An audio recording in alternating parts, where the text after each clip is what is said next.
الحمد لله رب العالمين والعاقبة للمتقين والصلاة والسلام على سيد الأنبياء والمرسلين وعلى آله وأصحابه الطيبين الطاهرين أما بعد فأعوذ بالله من الشيطان الرجيم بسم الله الرحمن الرحيم الذي خلق الموت والحياة ليبلوكم أيكم أحسن عملا صدق الله العظيم غوث اعظم بمنی بے سرو ساما مددے قبلہ دین مددے کعبہ ایمان مددے انتظار کرم تستمن عینی رائے خدا جو خدا بینو خدا دا مددے بگیردہ بے بلا افتادہ کشتی ضعیفانو شکستہ رات پشتی بحق کے خواجہ عثمان ہارون مدد کن یا معین الدین چشتی مدد کن یا معین الدین چشتی مدد کن یا معین الدین چشتی منبر پر رونق افروز عرش مقام سادات کرام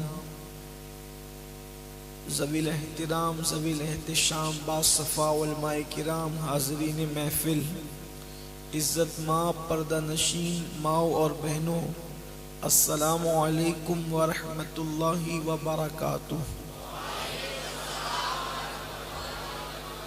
انتہائی احترام و عقیدت کے ساتھ اپنے اور ساری کائنات کے مرکز عقیدت انیس سے بے کساں چارہ ساز درد منداں ہم غریبوں کے غم گسار ہم فقیروں کی ثروت شہر یار ارم تاجدار حرم نوبہار شفاعت شب اسرا کے دولہا نوشہ بزم جنت دانائے سبل مولائے کل ختم الرسل خسرو خوباں سیاح لامکاں وجہ کن فکاں در اللہ المکنون سر اللہ المخزون عالم ما کانا وما یکون آب و گل انبیاء جان و دل اصفیاء مطلع ہر سعادت مقطع ہر سیادت خلاصہ کائنات فخر موجودات حضور احمد مجتبی محمد مصطفیٰ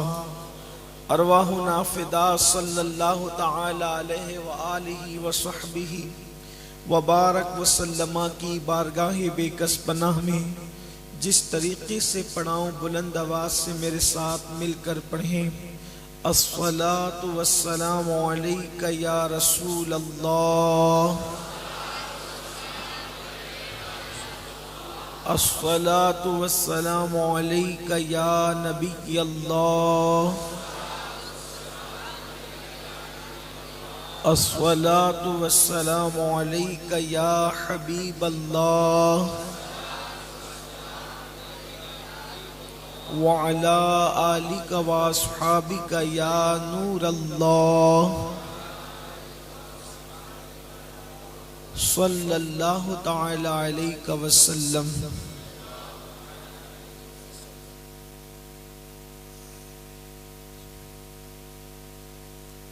سرور کہوں کہ مالک و مولا کہوں تجھے، باغ خلیل کا گل زیبا کہوں تجھے، حرما نصیب ہوں تجھے امید گہ کہوں، جان مراد کانے تمنا کہوں تجھے، اللہ رے تیرے جسم منور کی تابشیں، اے جانے جاں میں جانے تجلا کہوں تجھے، تیرے تو وصف و عیب تناہی سے ہے بری، حیران ہوں میرے شاہ میں کیا کیا کہوں تجھے، کہہ لے گی سب کچھ ان کے ثنا خواں کی خاموشی، چپ ہو رہا یہ کہہ کے میں کیا کیا کہوں تجھے، لیکن رضا نے ختم سخن اس پہ کر دیا، خالق کا بندہ خلق کا آقا کہوں تجھے۔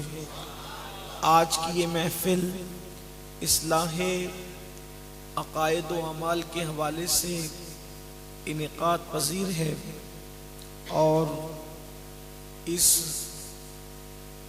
علاقے کے جتنے لوگ ہیں اس گاؤں میں رہنے والے، ان سب نے حضرت مولانا اسرار صاحب کے ساتھ مل کر اس محفل کو سجانے کے لیے کاوشیں کی۔ اللہ سب کی کاوشوں کو قبول فرمائے، اور جتنے علماء، مشائخ، سادات کرام یہاں تشریف لائے، اللہ سب کی برکتوں سے ان کو اور ہم سب کو مالا مال فرمائے۔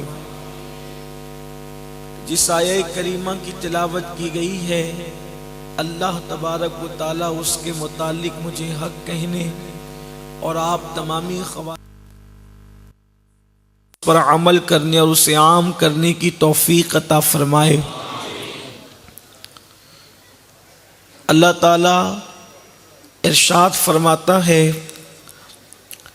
کہ ہم نے موت اور زندگی کو پیدا کر کے تمہیں آزمایا ہے، تمہارا امتحان لیا ہے۔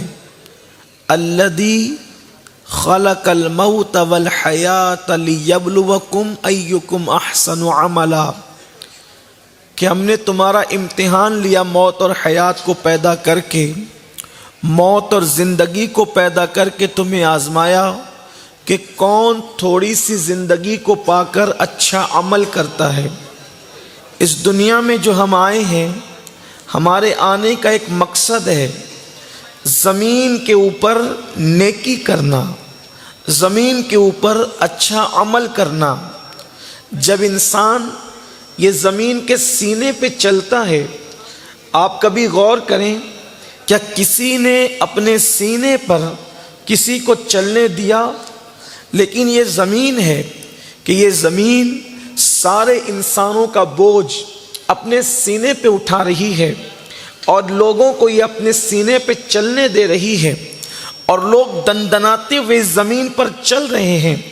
آخر یہ کیوں چلنے دے رہی ہے؟ تو آپ کو پتہ چلے گا کہ یہ زمین انسانوں کے لیے گویا کہ ماں کی حیثیت رکھتی ہے۔ یعنی جیسے ایک ماں اپنے بچے کو اپنے سینے پر کھیلنے کودنے دیتی ہے، اپنے سینے سے استفادہ کرنے دیتی ہے، ماں کو کوئی اعتراض نہیں ہوتا۔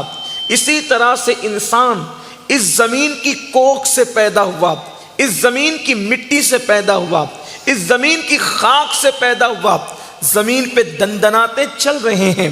لیکن یہ زمین کا صبر صرف اس لیے ہے کہ روئے زمین پر انسان آیا ہے اچھے عمل کے لیے، نیک کام کے لیے۔ گویا کہ انسان زمین کے اوپر آیا ہے سجدوں سے زمین کو آباد کرنے کے لیے۔ انسان زمین کے اوپر آیا ہے یہاں سچائی کو عام کرنے کے لیے، صداقت کو عام کرنے کے لیے، ظلم کے خاتمے کے لیے، ایک دوسرے کی مدد کے لیے، ایک دوسرے کی غم گساری کے لیے، ایک دوسرے کی غمخواری کے لیے، ایک دوسرے سے پیار کرنے کے لیے، ایک دوسرے سے محبت کرنے کے لیے انسان زمین پر اس لیے آیا۔ اور جب یہ کام کرتے ہیں تو زمین ان کاموں پر گواہ بھی ہوتی ہے، زمین خوش بھی ہوتی ہے۔ لیکن حدیث پاک میں آتا ہے جب زمین کے سینے پر انسان اللہ کی نافرمانی کرتا ہے، جب زمین کے سینے پر انسان گناہ کرتا ہے، آوارگی کرتا ہے، عیاشی کرتا ہے، تو زمین گناہ کرنے والے انسان کو پکار پکار کر کہتی ہے میرے سینے پر تو نیکی کرنے آیا تھا، میرے سینے پر تو پاپ کرنے نہیں آیا تھا، میرے سینے پر تو گناہ کرنے نہیں آیا تھا، میرے سینے پر تو اللہ کی نافرمانی کرنے نہیں آیا تھا۔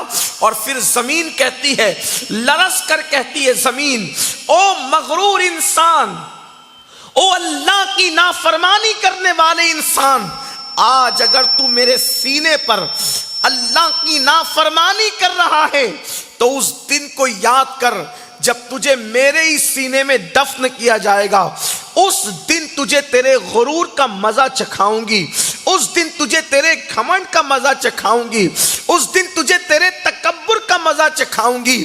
میرے پیارے آقا صلی اللہ علیہ وسلم کے پیارے دیوانوں، انسان کو زمین پکار پکار کر کہتی ہے، لیکن انسان سننے کے لیے تیار نہیں۔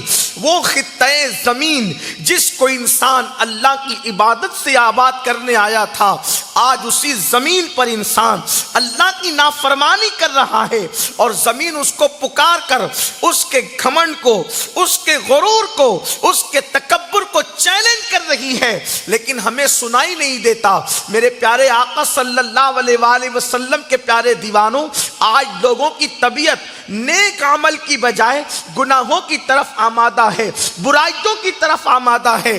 اور یاد رکھیں، جہاں گناہ ہے وہاں فنا ہے، جہاں گناہ ہوگا وہاں سکون نہیں ہوگا، وہاں قرار نہیں ہوگا، وہاں اطمینان نہیں ہوگا۔ اللہ اکبر۔ میرے پیارے آقا صلی اللہ علیہ وآلہ وسلم کے پیارے دیوانوں، نت نئے گناہ روزانہ الگ الگ انداز سے ہمارے درمیان آتے ہیں، اور ہم گناہوں میں ڈوبتے چلے جاتے ہیں۔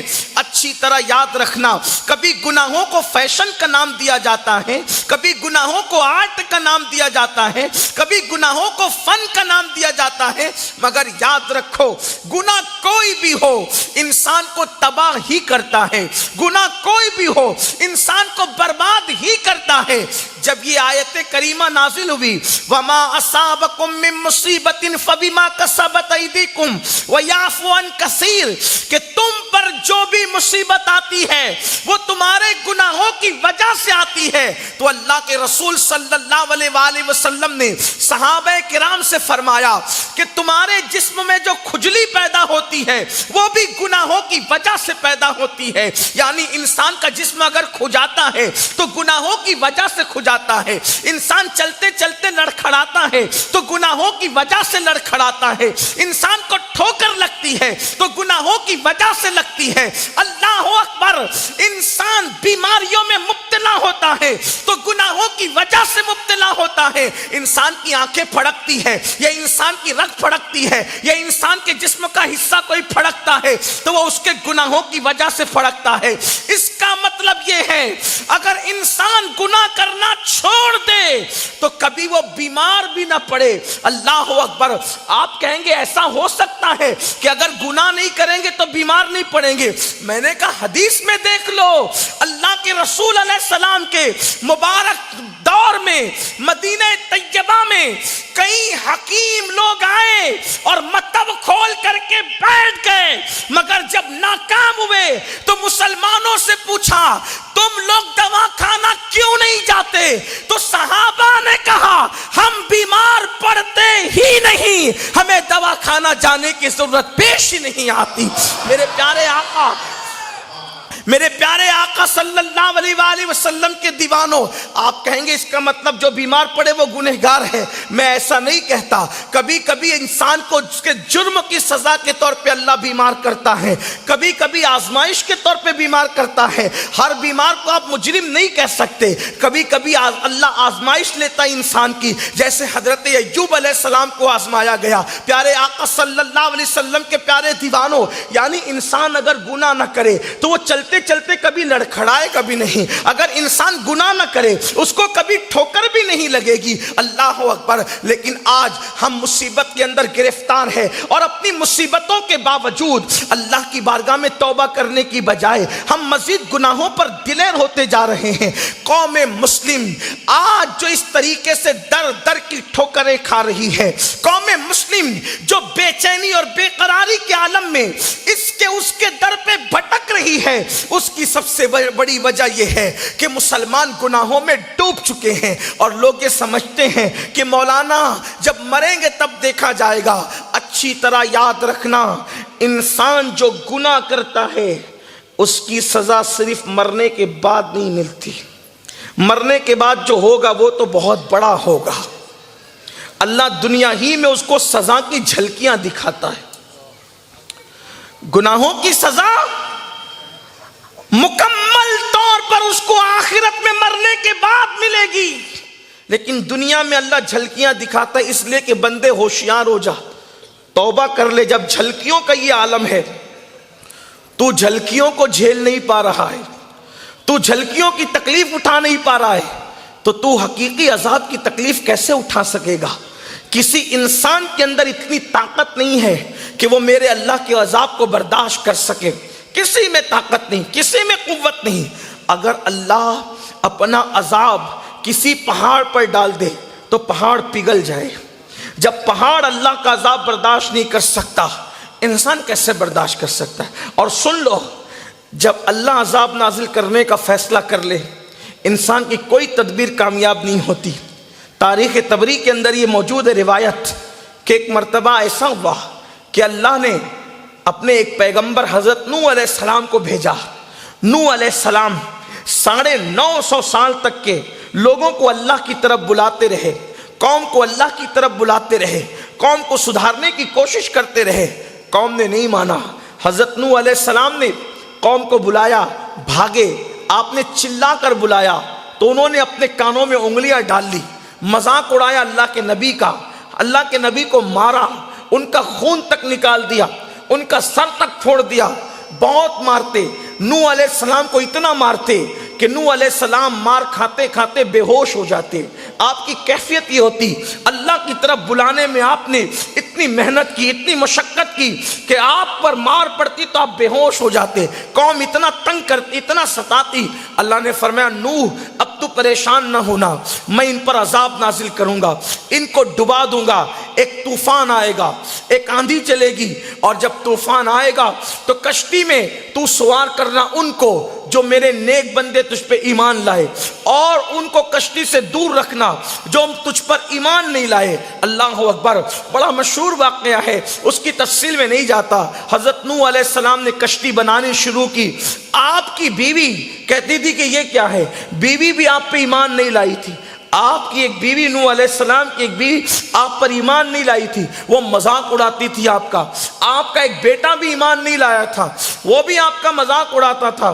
وہ کہتے تھے کشتی کا کیا ہوگا؟ تو نوح علیہ السلام فرماتے تھے یہ کشتی چلے گی پانی میں۔ تو کہا کہ یہاں تو ریت ہے، لوگوں کو پینے کے لیے پانی کی تکلیف ہے، اور آپ کہتے ہیں پانی میں چلے گی، وہ پانی آئے گا کہاں سے؟ نوح علیہ السلام کہتے تھے میرے اللہ کی قدرت دیکھنا کہ پانی کیسے آتا ہے، کہاں سے آتا ہے۔ اللہ اکبر۔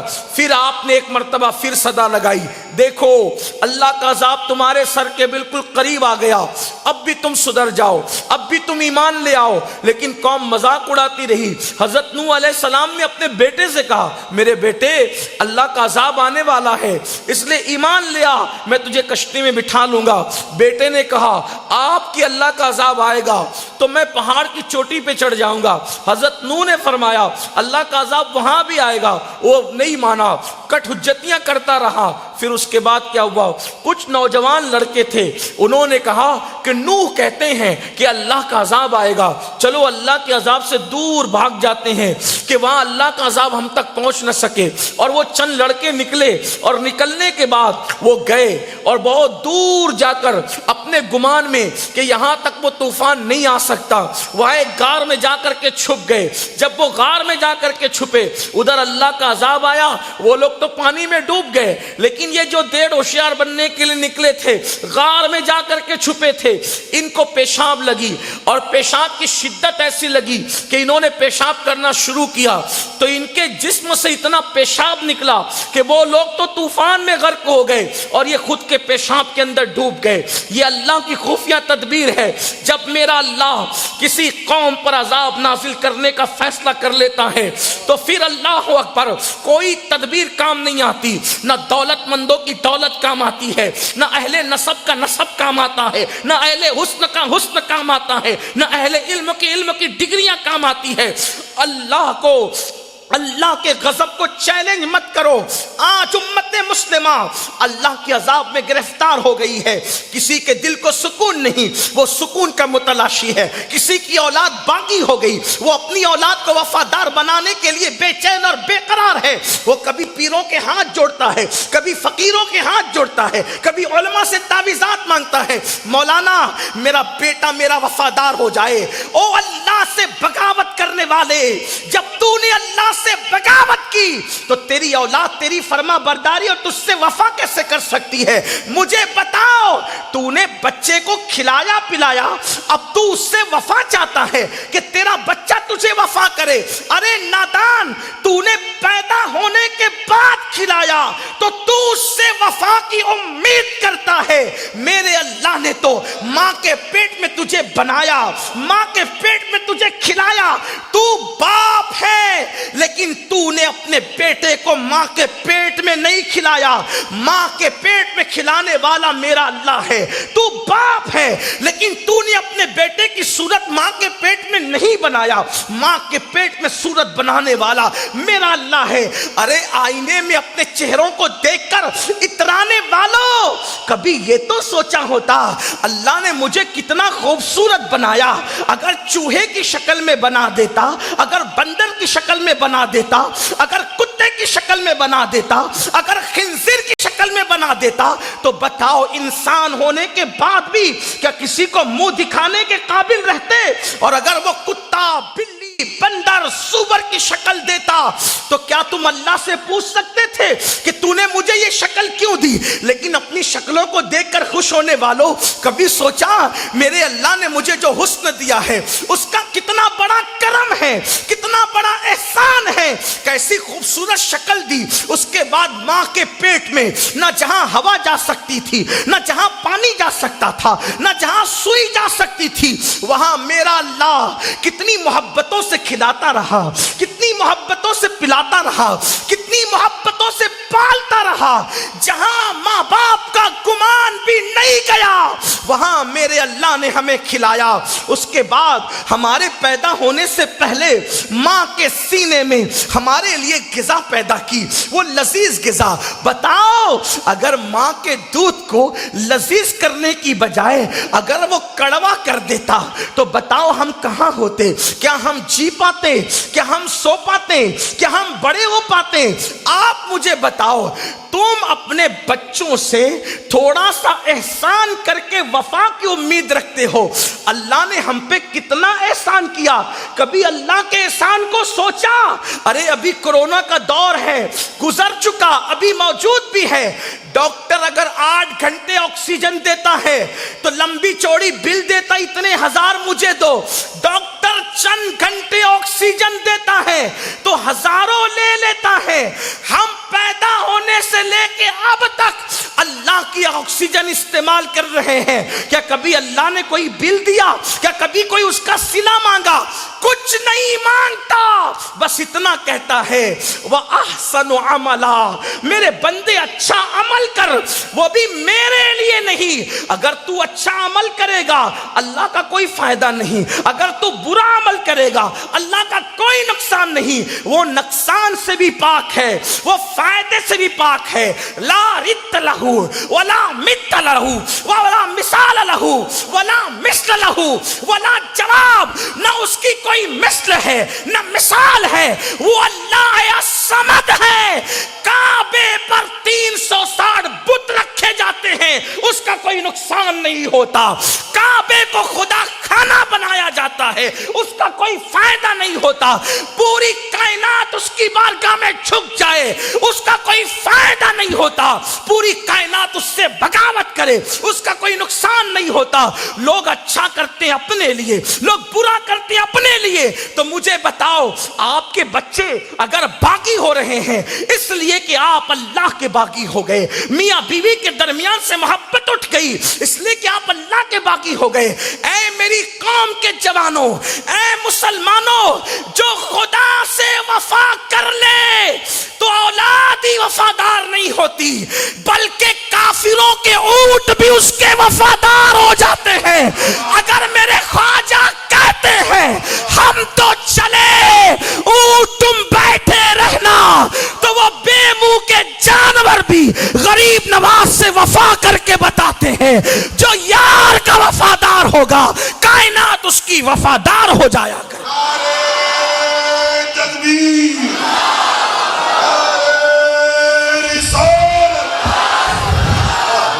اگر آج وفا کے لیے ترس رہے ہو، میری بیوی وفا نہیں کرتی، میرے بچے وفا نہیں کرتے، میرے دوست وفا نہیں کرتے، تو نے اللہ کے ساتھ کتنی وفا کی. اللہ کو اذیت دینے والوں، اللہ کو اذیت پہنچانے والوں اور اس کے غضب کو چیلنج کرنے والوں، سن لو، جب جب گناہ کرو گے اپنا نقصان کرو گے. ہر گناہ کی سزا کی جھلکیاں اسی دنیا میں مل کر کے رہے گی، اور ہم میں سے کوئی اللہ کے عذاب کو برداشت نہیں کر سکتا. اس سے پہلے کہ میرا اللہ عذاب دینے کا فیصلہ کر لے، اس کی بارگاہ میں گڑ گڑا لو، جھک جاؤ، پلٹ جاؤ. آج کی توبہ آسان ہے، کل مشکل ہو جائے گی توبہ. آج کا پلٹنا آسان ہے، کل مشکل ہو جائے گا پلٹنا. اور کل کا تو اتنا بھیانک ہے، کل تو توبہ کا دروازہ ہی کھلا نہیں ہوگا. کل سے مراد جب موت آ جائے گی، آنکھیں بند ہو جائے گی، پھر کیا ہوگا؟ وہاں کا عذاب کیا ہوگا؟ یہاں اگر کوئی جوا کھیلتا ہے، اگر یہاں کوئی جوا کھیلتا ہے، توبہ کا دروازہ کھلا ہے، 40 سال بھی جوا کھیلا، ایک بار بول اللہ معاف کر دے، اللہ معاف کر دے. ایک بار. میں تو لوگوں کو کہتا ہوں، سب کو منانا مشکل، رب کو منانا سب سے آسان. بے شک بے شک. اللہ سے زیادہ آسان ہی نہیں ہے کسی کو منانا. سب سے آسان اللہ کو. کتنا آسان؟ ندامت کے 2 آنسو پیش کر، وہ 2 موتی تیری ساری زندگی کے گناہ کو دھل دیتے ہیں. وہ 7 سمندروں کے پانی کی کمیت پہ بھاری ہو جاتے ہیں. بس اس کو منانے کی کوشش کرو. یہاں جوا کھیلا 40 سال تک، 50 سال تک، 60 سال تک، ایک بار کا اللہ معاف کر دے، معاف کر دے گا. لیکن کل جب موت سے آنکھیں بند ہوگی، پھر پوری زندگی بھی قیامت تک گڑ گڑا کے معاف کر دے، معاف نہیں کرے گا. توبہ کا دروازہ بند ہو جائے گا، معاف نہیں کرے گا. اب آؤ، طرح طرح کے جو گناہ ہے، چند گناہوں کا ذکر کرتے ہیں، ان کے عذاب کا ذکر کرتے ہیں، اور وقت میں گنجائش نہیں تو اس کے حل پر کچھ گفتگو کریں گے. آج ہمارے معاشرے میں اور سماج میں جو بے چینی، بے قراری، بے اطمینانی، تنگ دستی، یہ سب جو مشکلیں ہیں، جب آپ کو پتہ چل گیا گناہوں کی وجہ سے. اب کون کیسا گناہ کر رہا ہے مجھے نہیں پتا. نہ میں غیب کی خبر جانتا ہوں، نہ میں صاحب کشف ہوں، نہ میں کوئی ولی ہوں، نہ میں کوئی پرہیزگار انسان ہوں. لیکن ہر آدمی اپنے آپ میں ڈوب کے سوچے کہ میں کیا ہوں. دیکھو، آج تک ہم نے یہی کہا کہ تو یہ ہے، تو یہ ہے، تو یہ ہے. آج تو نہیں، آج میں کیا ہوں. ہمیں خود سوچنا ہے، میں کرتا کیا ہوں، اس کا بدلہ کیا مل رہا ہے. دیکھو، آج بہت سارے جوان جوئے کی طرف ہے. جوا مطلب کیا؟ کچھ تاش کے پتے کھیلتے ہیں. اب تاش کے پتوں کی چھٹی ہو گئی. تاش کے پتے اب ہاتھ میں نہیں، بلکہ تاش کے پتے اب موبائل کے اندر آ گئے. کبھی 3 پتی گیم کی شکل میں، کبھی لوڈو کی شکل میں، کبھی پب جی کی شکل میں، کبھی کسی شکل میں، کسی شکل میں، اور لوگ بیٹھ کر کے اس کو کھیلتے ہیں. اب اس کا انجام کیا ہے؟ اس کا بدلہ کیا ہے؟ حجت الاسلام امام غزالی رحمت اللہ علیہ ارشاد فرماتے ہیں، دھیان سے سننا میری بات، اگر اچھی لگے کوشش کرنا اپنے آپ کو بدلنے کی. یاد رکھیے، آپ بڑے بڑے خطبہ کو بلاتے ہیں اور وہ لوگ آپ کی اصلاح کرتے ہیں. نہ میں کوئی بڑا خطیب، نہ کوئی ادیب، آپ کا خادم، بارگاہ غوثیت کا فقیر، دل کا درد لے کر آپ کے گاؤں میں آیا ہوں، صرف یہ کہنے کے لیے کہ لوگوں اپنا بھلا چاہو. بہت اپنا نقصان کر لیا، اپنا بھلا چاہو. لوگ دوسروں پہ ظلم کرتے ہیں، ہم سے بڑا ظالم کون ہوگا؟ ہم اپنے آپ ہی پہ ظلم کر رہے ہیں. ہم سے بڑا ظالم کون؟ ہم اپنے آپ پہ ظلم کر رہے ہیں. کیا اپنے آپ پہ ظلم کر رہے ہیں؟ لوگ لوگوں پہ انگارے ڈالتے ہیں، ہم اپنے آپ پہ انگارے ڈال رہے ہیں. لوگ دنیا کے انگارے ڈالتے ہیں، ہم جہنم کے انگارے ڈال رہے ہیں. اللہ اکبر. ہم بچ نہیں رہے جہنم کی آگ سے. ہمیں پتہ ہے کہ یہ راستہ جہنم کی طرف جا رہا ہے، تیزی کے ساتھ چلے جا رہے ہیں، انجام کی پرواہ کیے بغیر چلے جا رہے ہیں. اللہ کے لیے ایک دن مرنا ہے. کتنی میتوں کو اپنے کندھوں پہ اٹھا کر کے لے کر گئے نا. کبھی سوچا جیسے آج اس جنازے میں یہ ہے، کل اسی جنازے میں میں رہوں گا. سوچو تو صحیح، کون گیا کس کے ساتھ؟ دادا مرے، ان کے ساتھ کون گیا؟ ابا مرے ان کے ساتھ کون گیا؟ خالو مرے ان کے ساتھ کون گیا؟ پڑوسی مرا اس کے ساتھ کون گیا؟ بڑے بڑے گاؤں کے جو ہے وہ چودھری گئے ان کے ساتھ کون گیا؟ کسی کے ساتھ کوئی نہیں گیا۔ ارے ان پاپیوں کے ساتھ کون جاتا؟ بڑے بڑے اللہ والوں کے ساتھ کوئی نہیں گیا۔ سرکار غوث پاک کے ساتھ کوئی گیا قبر کے اندر کہ چلے غوث پاک کے کروڑوں مرید ہیں تو دو چار مرید تشریف لے جائیں اندر؟ نہیں، یہ دنیا کا دستور بھی نہیں ہے اور دنیا کا کوئی انسان جا بھی نہیں سکتا۔ جب اللہ والوں کی قبر کے اندر تک کوئی نہیں گیا تو ہم جیسے گنہگاروں کی قبر کے اندر کون جائے گا؟ ہر ایک کے ساتھ چاہے وہ نیک ہو یا بد ہو اس کے ساتھ دو ہی چیز گئی، ایک اس کا اچھا عمل گیا، ایک اس کا برا عمل گیا۔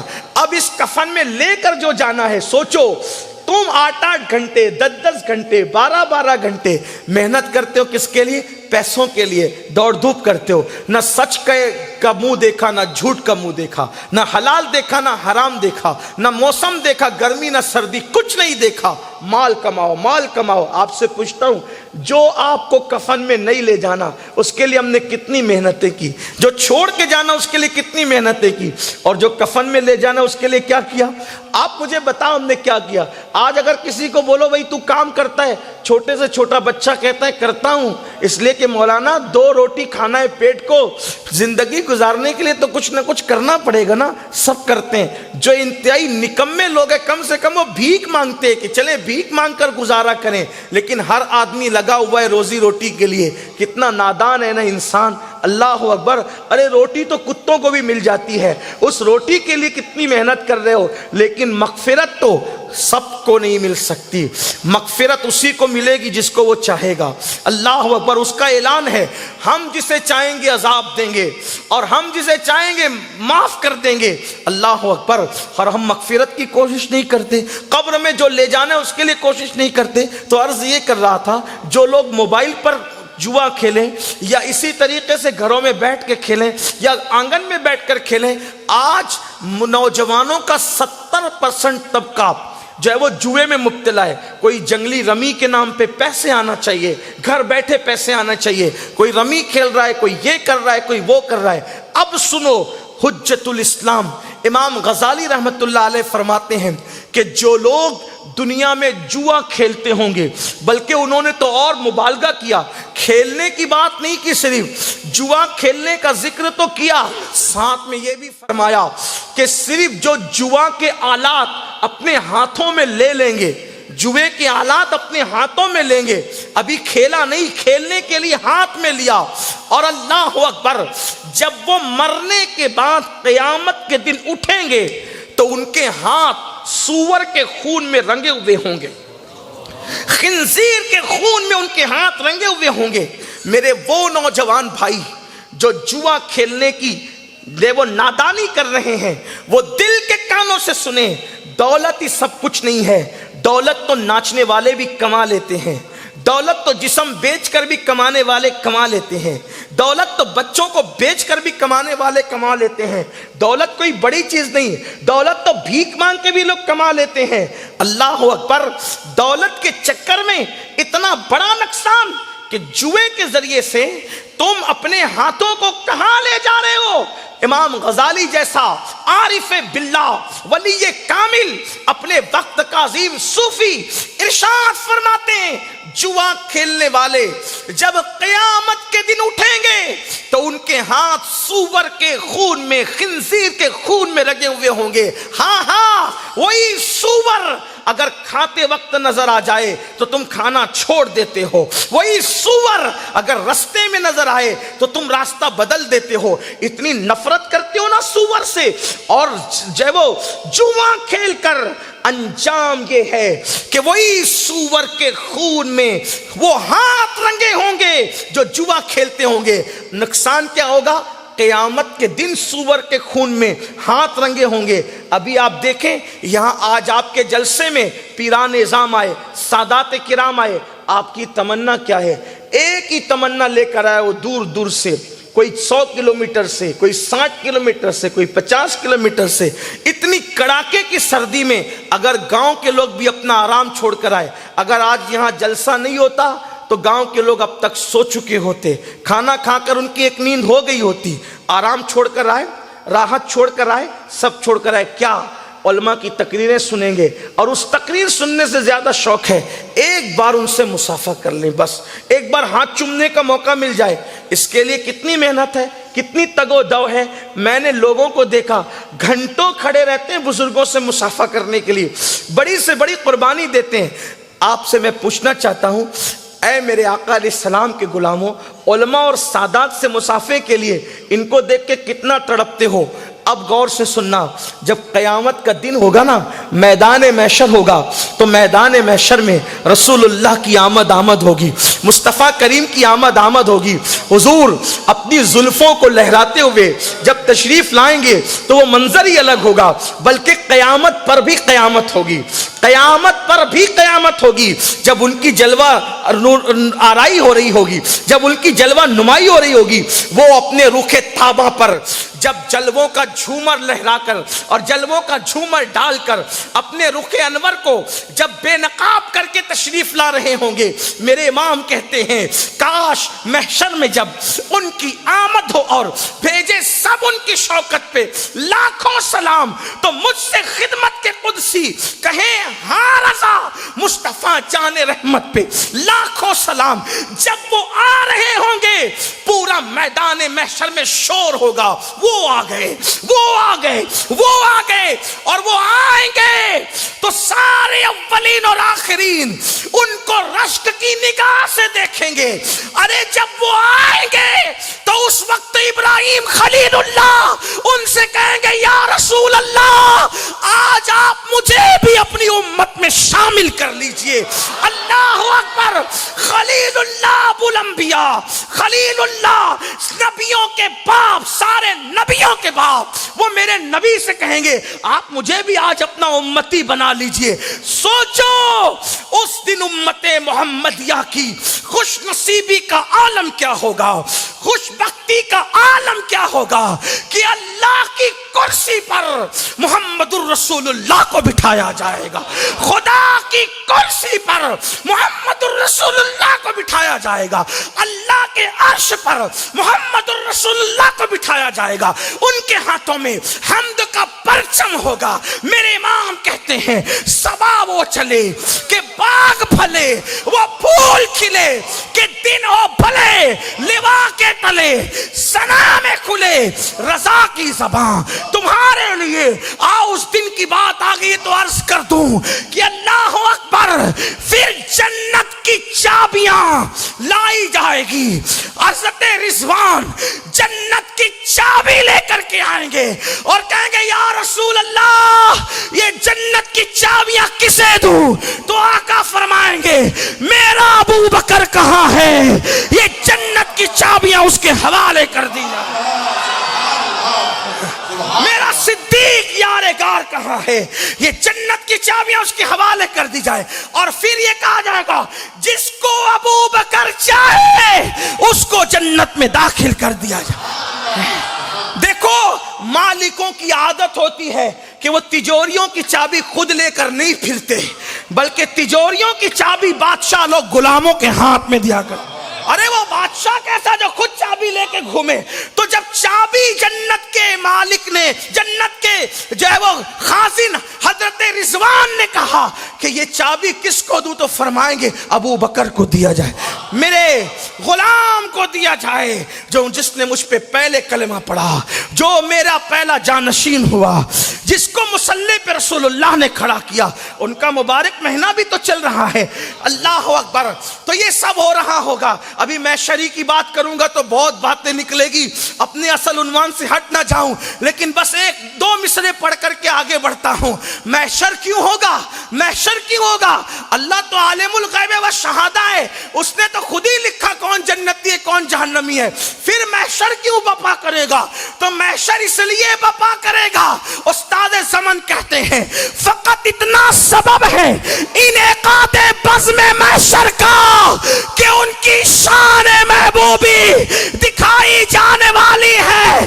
دنیا میں لوگ میرے نبی کی توہین کرتے ہیں، وسیم لانتی جیسے لوگوں کو قیامت میں بتائے گا او کتے دیکھ تو توہین کرتا تھا، میں نے مرتبہ اس کا کتنا بلند کیا ہے۔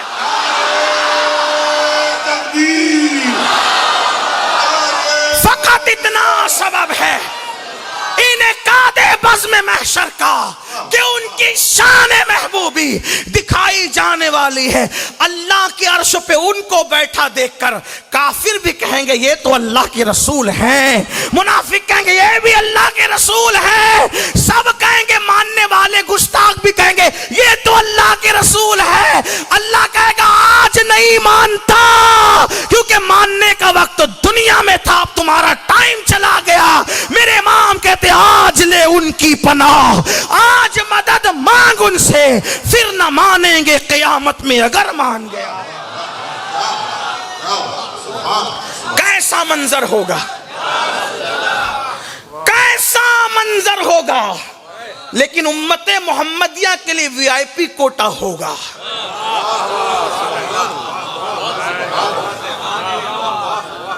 کون سا وی آئی پی کوٹا پتہ ہے؟ حضرت بیدم شاہ وارسی بہت دمدار بات کہتے ہیں عجب تماشا ہو.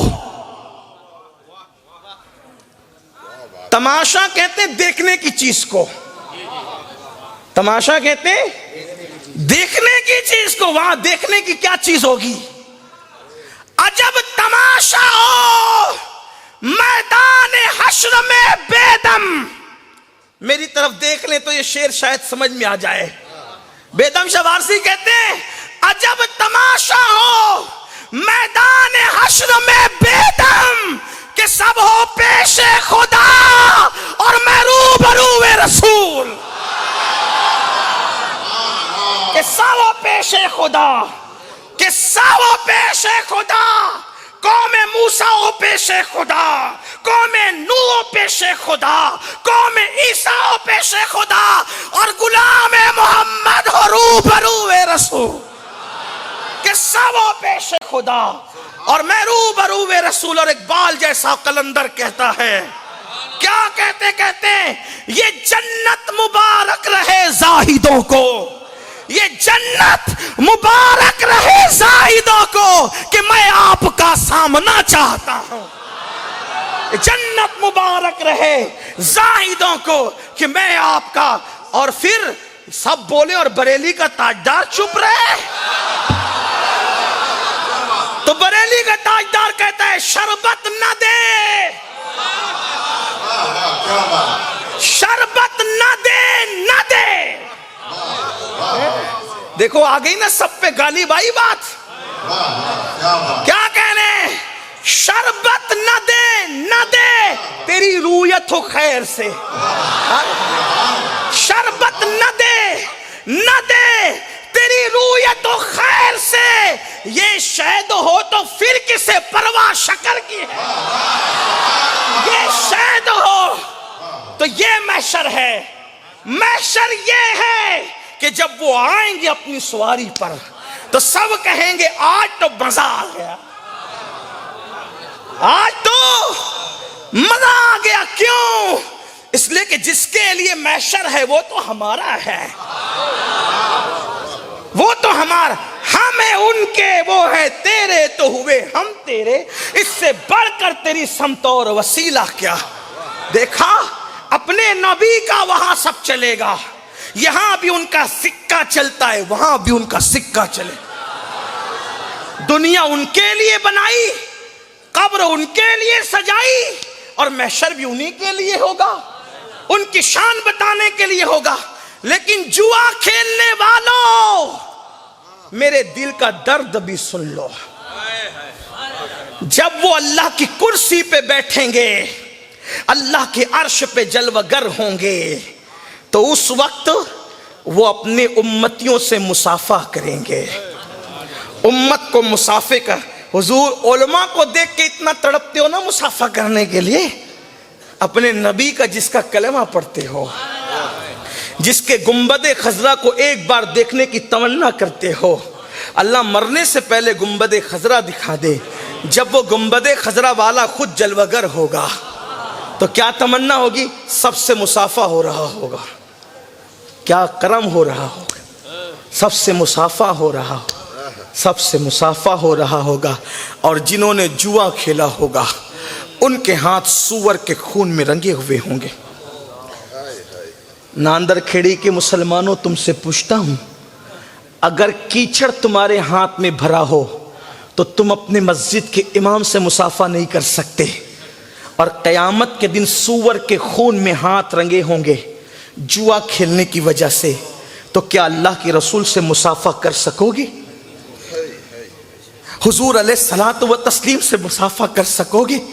کتنا پچھتاؤ گے نا، کتنا تڑپو گے نا، کتنا بلکو گے نا، لیکن اس وقت کا پچھتانا کوئی کام نہیں آئے گا، اس وقت کا بلکنا کوئی کام نہیں آئے گا، اس وقت کا معافی مانگنا کوئی کام نہیں آئے گا۔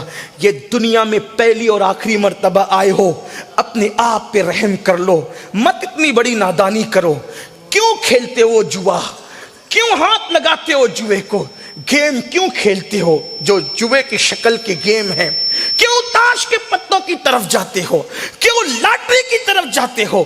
کیوں رمی کی طرف جاتے ہو؟ خدا کے لیے پیسے تو سب کو مل جاتے ہیں، ارے محنت کر کے کماؤ، محنت کر کے، محنت میں برکت ہے، محنت کا پیسہ ہمیشہ رہتا ہے، محنت کے پیسے میں اللہ کی رضا ہے، محنت کے پیسے میں اللہ کی خوشنودی ہے۔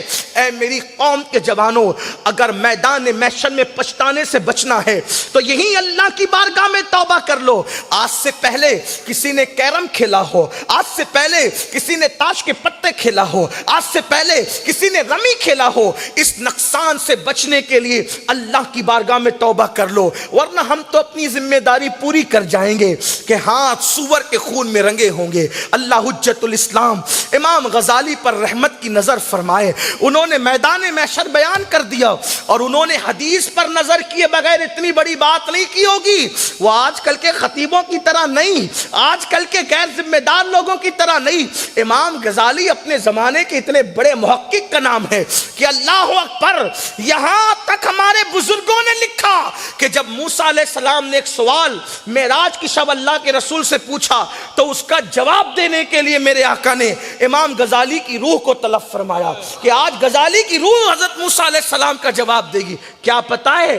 حضرت موسیٰ نے پوچھا یا رسول اللہ، آپ نے تو یہ کہا نا کہ میری امت کے علماء بنی اسرائیل کے انبیاء کی طرح ہیں، تو آپ کی امت کا کون سا عالم میری طرح ہے؟ میں عرض کرنا چاہتا ہوں۔ تو آقا نے فرمایا غزالی کی روح کو لایا جائے، تو غزالی کی روح سامنے پیش کی گئی۔ تو حضرت موسیٰ نے پوچھا تیرا نام کیا ہے؟ کہا میرا نام محمد ہے، میرے باپ کا نام بھی محمد ہے، میرے دادا کا نام بھی محمد ہے۔ حضرت موسیٰ نے کہا میں نے تیرا نام پوچھا، تیرے باپ دادا کا نہیں۔ تو حضرت امام غزالی کی روح نے کہا سرکار، اللہ نے بھی تو آپ سے اتنا ہی پوچھا تھا نا، وما تلک بیمینک یا موسیٰ، موسیٰ تیرے سیدھے ہاتھ میں کیا ہے؟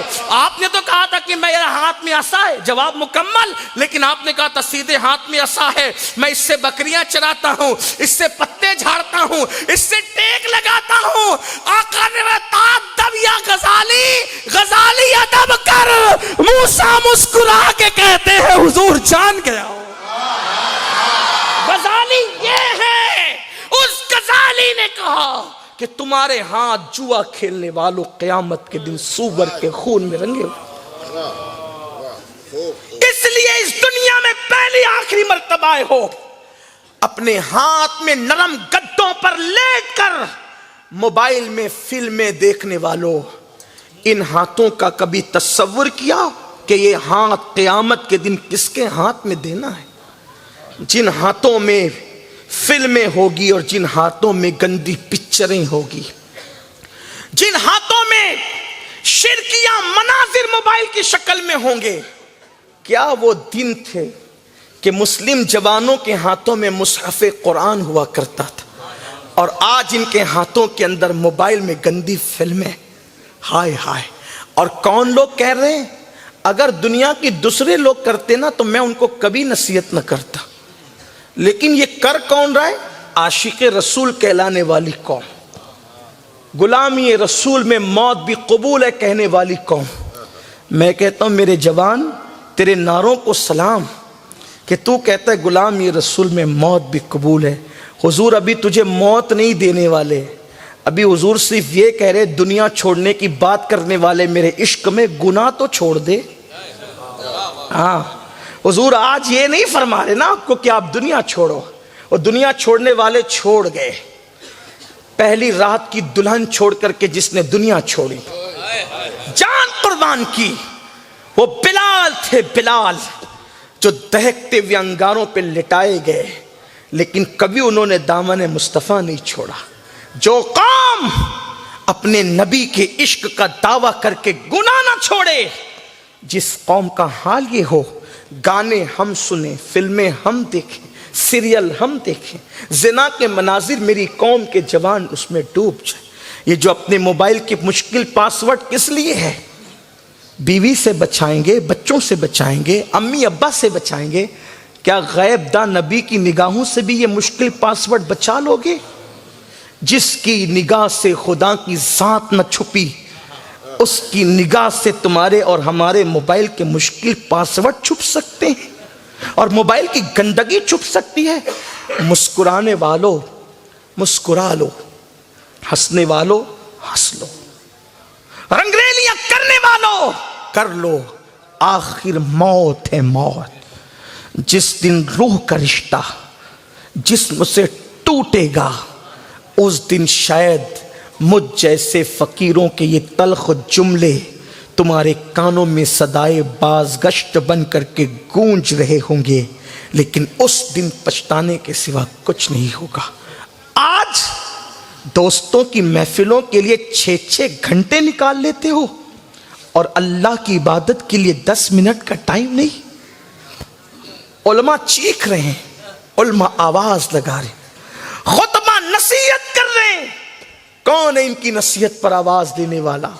کون ہے لبیک کہنے والا؟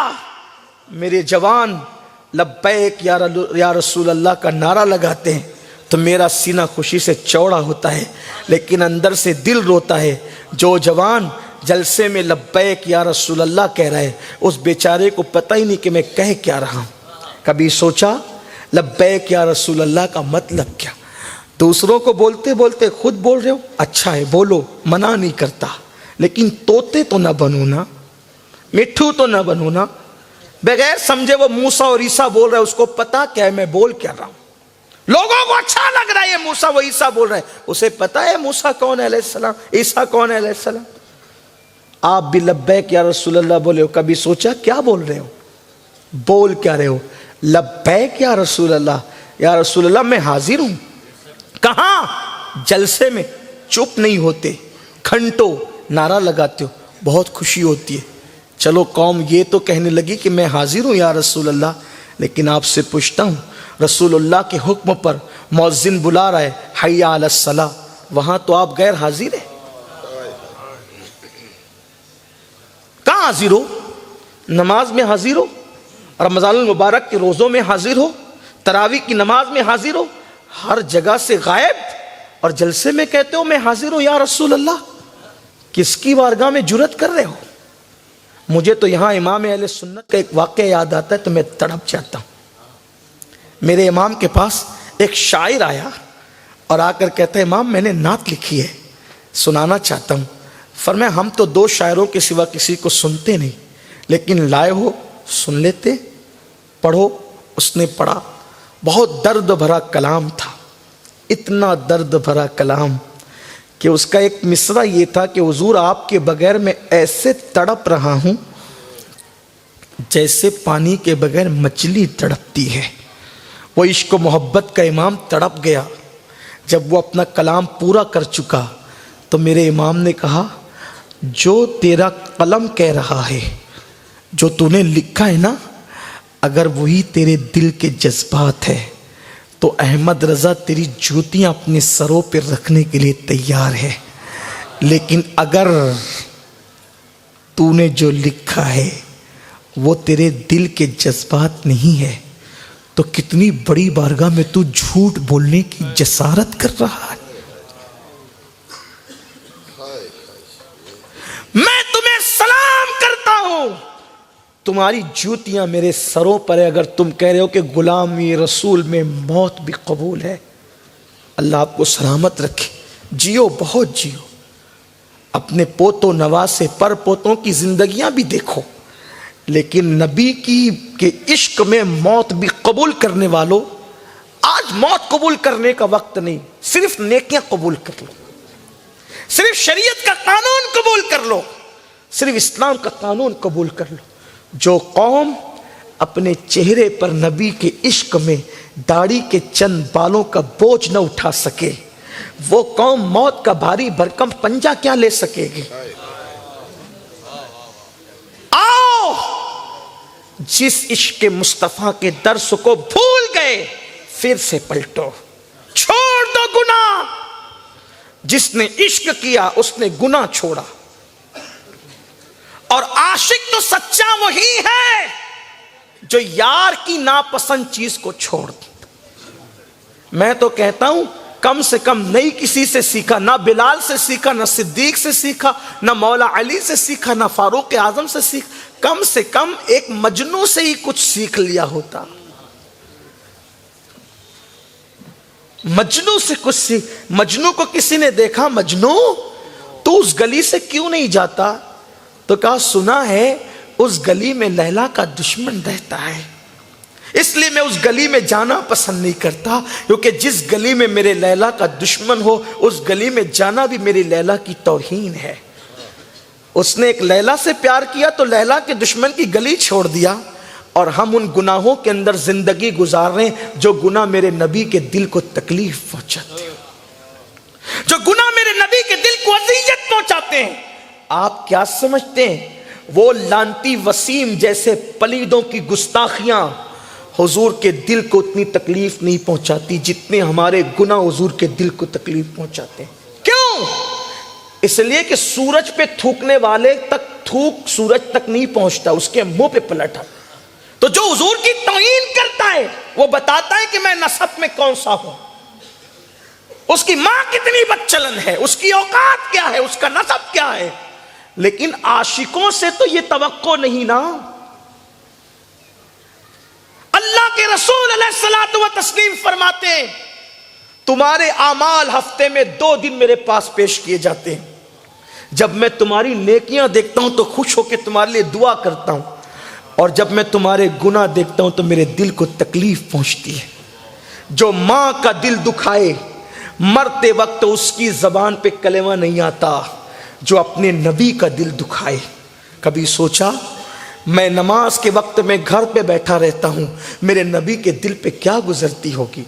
میں لڑکیوں کو زنا کی دعوت دیتا ہوں، میرے نبی کے دل پہ کیا گزرتی ہوگی؟ فیس بک پہ بیٹھ کر کے میں گندی چیٹنگیں کرتا ہوں، میرے نبی کے دل پہ کیا گزرتی ہوگی؟ میں کانوں میں ایئر فون لگا کے گانے سنتا ہوں، میرے نبی کے دل پہ کیا گزرتی ہوگی؟ سب کے دل کا خیال کرنے والوں، اس نبی کے دل کا خیال کیا جس کے دل کا خیال تو قدرت بھی کرتی ہے۔ اللہ اکبر، جس کی رضا خدا چاہے، اس نبی کے دل کا ہم نے کوئی خیال نہیں کیا۔ حضور کے دل کو ہم نے نشتر لگانے کی کوشش کی؟ نہیں میرے بھائی، حضور کا دل نہ دکھاؤ۔ میرے آقا نے ہم سے کتنا پیار کیا، پوری رات ہمارے لیے مغفرت کی دعائیں کی۔ حضور نے اپنی جان سے زیادہ ہم لوگوں سے پیار کیا، اپنی امت سے پیار کیا، ہم نے اس کے صلے میں کیا دیا؟ نہیں، ایسا نہ کرو ورنہ تباہ ہو جاؤ گے، بربادی ہوگی۔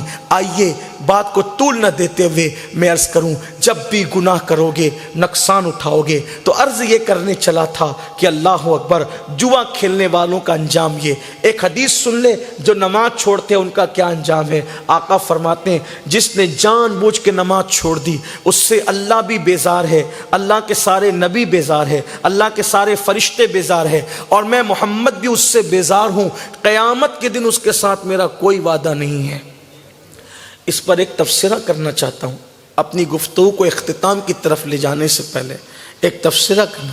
دیکھو، قیامت کے دن جس کو بھی جنت ملے گی وہ حضور کے دینے سے ملے گی، بلکہ قیامت کے دن اللہ کے جو فیصلے ہوں گے، توجہ کرنا، میرے علماء بیٹھے ہیں وہ جانتے ہیں، قیامت کے دن جو اللہ کے فیصلے ہوں گے وہ حضور کی مرضی کے مطابق ہوں گے۔ حضور جس کے لیے چاہیں گے جنتی ہونا، اللہ کہے گا یہ جنتی ہے۔ حضور جس کے لیے چاہیں گے جہنمی ہونا، وہ جہنم میں جائے گا۔ حضور کی مرضی پہ فیصلے ہوں، کیونکہ اللہ فرما چکا وَلَا سَوْفَ يُعْطِيكَ رَبُّكَ فَتَرْضَىٰ۔ حضور کی مرضی کے مطابق فیصلے ہوں گے قیامت کے دن۔ اب سوچو تو سب کو کہاں جانا ہے؟ حضور کی بارگاہ میں۔ حتیٰ کہ ابراہیم خلیل کو بھی حضور کی احتیاج ہوگی، وہ حضور کی طرف توجہ کریں گے۔ میرے امام نے کہا وہ جہنم میں گیا، جو ان سے مستغنی ہوا ہے خلیل اللہ کو حاجت رسول اللہ کی.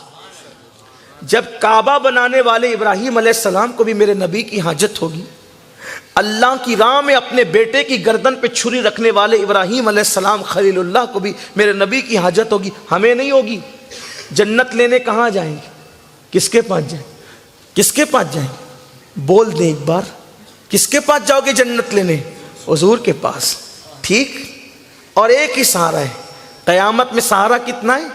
ایک ہی سہارا ہے، بس ایک سہارا، حضور کا سہارا. بس کہاں جائیں گے؟ حضور کے پاس. اب آقا کیا فرما رہے؟ توجہ کرنا کہ جس نے جان بوجھ کے نماز چھوڑی میں اس سے بیزار ہوں. بیزار مطلب ناراض ہوں. اس سے کیا ہوں؟ بیزار. آقا فرما میں اس سے بیزار ہوں. قیامت کے دن اس کے ساتھ میرا کوئی وعدہ نہیں ہے. میری ماں اور بہنوں کی بھی توجہ چاہتا ہوں. میری بہنیں وہ بھی سب چیز کے لیے وقت نکالتی ہے، کھانا بنانے، کپڑے دھلنے، یہ کام وہ کام وہ کام. اللہ کے لیے وقت کس کے پاس ہے؟ عبادت کے لیے وقت کس کے پاس ہے؟ سب کو جنت لینے حضور کی چوکھٹ پہ جانا ہے، حضور کے پاس جانا ہے. اور آقا فرماتے میں اس سے بیزار ہوں جس نے نماز چھوڑ دی اور اس کے ساتھ قیامت کے دن کوئی وعدہ نہیں ہے میرا. اب حضور کے پاس گئے، حضور میں بھی آپ کا امتی ہوں، مجھے جنت دے دیں. اللہ نہ کرے، 1000 بار نہ کرے، اللہ کسی دشمن کو بھی وہ دن نہ دکھائے کہ حضور کہہ دے کیا تو نے نہیں سنا تھا میرا فرمان کہ جس نے نماز چھوڑ دی اس کے ساتھ میرا کوئی وعدہ نہیں ہے، میں اس سے بیزار ہوں. حالانکہ ان کے کرم سے ایسی امید تو نہیں، لیکن ان کی غیرت بڑی نازک ہے. ان کی غیرت بہت نازک ہے. جگر مراد آبادی نے کہا تھا اس امت عاصی سے نہ منہ پھیر خدایا، نازک ہے بہت غیرت سلطان مدینہ. حضور کی غیرت بہت نازک ہے. میرے جوانوں، ہم نے حضور کی رحمت پر توجہ کی، ہم نے حضور کی غیرت پر توجہ نہیں کی. حضور کی غیرت جانتے ہو؟ ایک صحابی سونے کی انگوٹھی پہن کے آئے، سلام کیا، جواب نہیں دیا، منہ پھیر لی. جب صحابی کے سونے کی انگوٹھی پہننے پہ وہ منہ پھیر لیتے ہیں، سلام کا جواب نہیں دیتے. صدیق اکبر ایک شخص ان سے جھگڑا کر رہا تھا، صبر سے سن رہے تھے، چپ رہے، مسکرا بھی رہے تھے. جب صدیق اکبر نے جواب دیا چہرے پہ ناگواری ظاہر ہوئی، اٹھ کے کھڑے ہو گئے، چلنے لگے. یعنی کہ عاشقوں کے لیے غیرت ہے، اپنوں کے لیے غیرت ہے. صدیق نے جواب دیا، اٹھ کے جانے لگے. عرض کی آقا میرے ماں باپ آپ پہ، وہ کہہ رہا تھا تو آپ مسکرا رہے تھے، میں نے کہا تو آپ کے چہرے پہ ناگواری، حضور جا رہے ہیں. فرمایا ابو بکر جب تک تم چپ تھے نا اور فرشتہ جواب دے رہا تھا تمہاری طرف سے، تم نے بولنا شروع کیا، فرشتہ چلا گیا، وہ چلا گیا تو میں بھی چلا گیا. تو ان کی غیرت بہت نازک ہے. ایک مرتبہ ام المومنین نے تصویر والے پردے لٹکا لیے، حضور علیہ السلام نے جو ہے وہ اندر داخل ہونے کی بجائے حضور نکل گئے. ایک مرتبہ سیدہ کائنات، مخدومہ کائنات، ملکہ فردوس بری، نبی کی سب سے چہیتی شہزادی، سونے کے کنگن پہن لی. توجہ کرنا، سونا عورتوں کے لیے حرام تو نہیں نا، حلال ہے. لیکن نبی رحمت نے اپنی بیٹی کی تربیت وہ کی کہ سونے کے کنگن پہنے. حضور ملنے کے لیے آئے، جب شہزادی کے ہاتھ میں سونے کے کنگن دیکھے حضور واپس چلے گئے. غیرت ہے بہت نازک ہے، بہت غیرت سلطان مدینہ. شہزادی کے ہاتھ میں سونے کے کنگن دیکھے تو واپس ہو گئے. حرام تو نہ تھا، ناجائز تو نہ تھا، مکروہ بھی نہیں تھا، کیونکہ وہ فاطمہ تھی. فاطمہ وہاں حرام ناجائز مکروہ کیا، کوئی خطا اور بلا بھی ان کے قریب سے گزر کر نہیں جا سکتی تھی، کیونکہ رسول اللہ نے ان کی تربیت ایسے کی تھی، اس شان سے تربیت کی تھی کہ وہاں تو کوئی خطا گناہ اور قرات کا کوئی گزر نہیں تھا، بلکہ وہاں تو طہارت کا یہ عالم تھا، تقوی کا یہ عالم تھا، پرہیزگاری کا یہ عالم تھا کہ پوری کائنات کو وہاں سے نظام تقوی مل رہا تھا۔ ارے تقوی کا امام جس کے گھر میں پیدا ہو اسے سیدہ فاطمہ کہتے ہیں۔ غوث اعظم امام متقی والنقا، جلوہ شان قدرت پہ لاکھوں سلام۔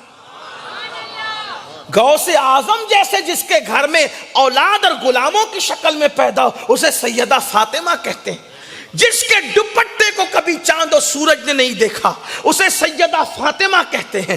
جس کے گھر میں اجازت کے بغیر کبھی جبریل امین نہ آئے اسے سیدہ فاطمہ کہتے ہیں۔ جس کی چوکھٹ پر اللہ اکبر فرشتے سلامی دیں اسے سیدہ فاطمہ کہتے ہیں۔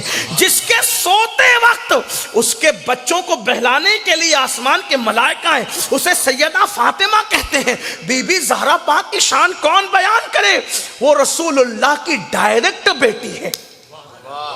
ان کا نسب کتنا بلند ہے کہ سب سبب سے ہے اور وہ ڈائریکٹ ہے، اور ان کی 3 بہنیں بھی اور ان کے 2 بھائی بھی۔ یہ حضور کے کل 6 اولاد طاہرات ہیں جن کو اللہ تبارک و تعالیٰ نے وہ نسب دیا کہ وہ ڈائریکٹ محمد الرسول اللہ کی اولاد، اور ان کی نسب کی عظمت کا اندازہ کر لیں۔ اگر اونٹ کا چمڑا بطور نالین حضور کے قدموں میں آ جائے تو اسے بڑے بڑے اصفیاء رشک کی نظر سے دیکھ کے کہتے ہیں جو سر پہ رکھنے کو مل جائے نالے پاکے حضور تو پھر کہیں گے کہ ہاں تاجدار ہم بھی ہیں۔ تو جب نالین کا یہ مقام ہے تو جو ڈائریکٹ حضور کا خون ہو، حضور کی گود میں پلے ہوں، حضور کے گھر میں پیدا ہوئے ہوں، سوچو تو صحیح اس کی شان کیا۔ بلکہ حضور سے جو مٹی مس ہو جائے، حضور علیہ السلام کے جسم اطہر سے قبر انور کے متعلق تو اہل سنت کا عقیدہ یہی ہے، اور اہل سنت ابن قیم جیسا شخص لکھتا ہے کہ قبر انور کی جو مٹی حضور کے جسم سے لگی ہوئی ہے وہ کعبے سے بھی افضل ہے، عرش سے بھی افضل ہے، جنت سے بھی افضل ہے، ساری چیزوں سے۔ مٹی جسم سے مس ہو جائے تو وہ کعبے، جنت اور عرش سے افضل ہو جائے۔ میں کہتا ہوں اگر زرقانی لکھیں، عبداللہ محدث لکھیں تو یہ تو لکھنے ہی والے لوگ ہیں عاشق۔ ابن قیم جیسا آدمی بھی لکھ رہا ہے، شیخ زکریا سہارنپوری جیسا شخص بھی لکھ رہا ہے کہ ان کے جسم سے مس ہوئی مٹی کعبے، عرش اور جنت سے بھی افضل ہے۔ تو جب مٹی لگ کر کے اتنی بلندی پاتی ہے تو جو ان کے خون سے دنیا میں آتے ہیں، بلکہ میرے امام کہتے ہیں آب تطہیر سے جس کے پودے جمے، آب تطہیر سے جس میں پودے جمے، ان کی پاکیزہ طینت پہ لاکھوں سلام۔ اور اللہ اکبر، خون خیر الرسل سے ہیں جن کا خمیر ان کی پاکیزہ طینت پہ لاکھوں سلام، اور آب تطہیر سے جس میں پودے جمے اس ریاض نجابت پہ لاکھوں سلام۔ اللہ اکبر، کتنے عظیم ہیں وہ لوگ۔ وہاں گناہ نہیں، خطا نہیں، مکروہات نہیں، اس لیے کہ ان کے لیے انما یرید اللہ لیذھب عنکم الرجس اہل البیت ویطہرکم تطہیرا، یہ نازل ہوئی آیت کریمہ۔ ہر رجس سے، ہر گندگی سے انہیں پاک کر دیا گیا۔ جس کو لوگ گندگی سمجھتے ہیں، برا سمجھتے ہیں، سب سے ان کو پاک کر دیا گیا۔ اور وہ لوگ تو اولین لوگ تھے، اسی لیے تو ان کو چادر میں بلا بلا کر کے داخل کیا اور کہا اللہم ہؤلاء اہل بیتی، اے اللہ یہ میرے اہل بیت ہیں۔ انہی چاروں کو لے کر کے کہا تھا۔ کتنے بڑے لوگ تھے وہ، کتنے بڑے لوگ تھے وہ، جنہیں صاحب قصہ کہتے ہیں، صاحب رضا کہتے ہیں۔ لیکن انہوں نے سونے کے یہ جو سوچ رہے ہو نا ہم رسول اللہ کے اور ہم جو چاہیں کر لیں، تو رسول اللہ کے آپ امتی ہیں۔ وہ سگی بیٹی تھی، سگی بیٹی، نہ گناہ، نہ خطا، نہ مکروہ، نہ حرام، جائز کام ہے۔ بس اتنا تھا کہ رسول اللہ چاہتے تھے کہ جیسے میں قناعت سے زندگی گزار رہا ہوں ویسی قناعت میرے گھر والوں میں بھی ہو۔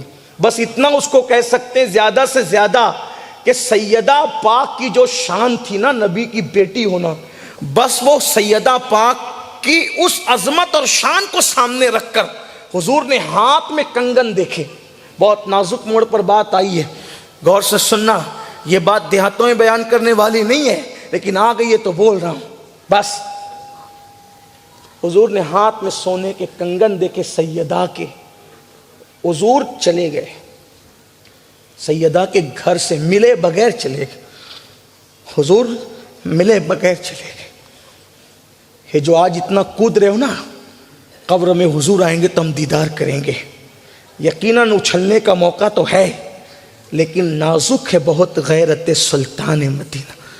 جب بیٹی کے ہاتھ میں سونے کے کنگن دیکھ کر گھر میں داخل ہوئے بغیر وہ چلے جاتے ہیں، تیرے چہرے پہ قبر میں داڑھی نہ رہی اور حضور قبر میں آئے اور اگر منہ پھیر کر گئے تو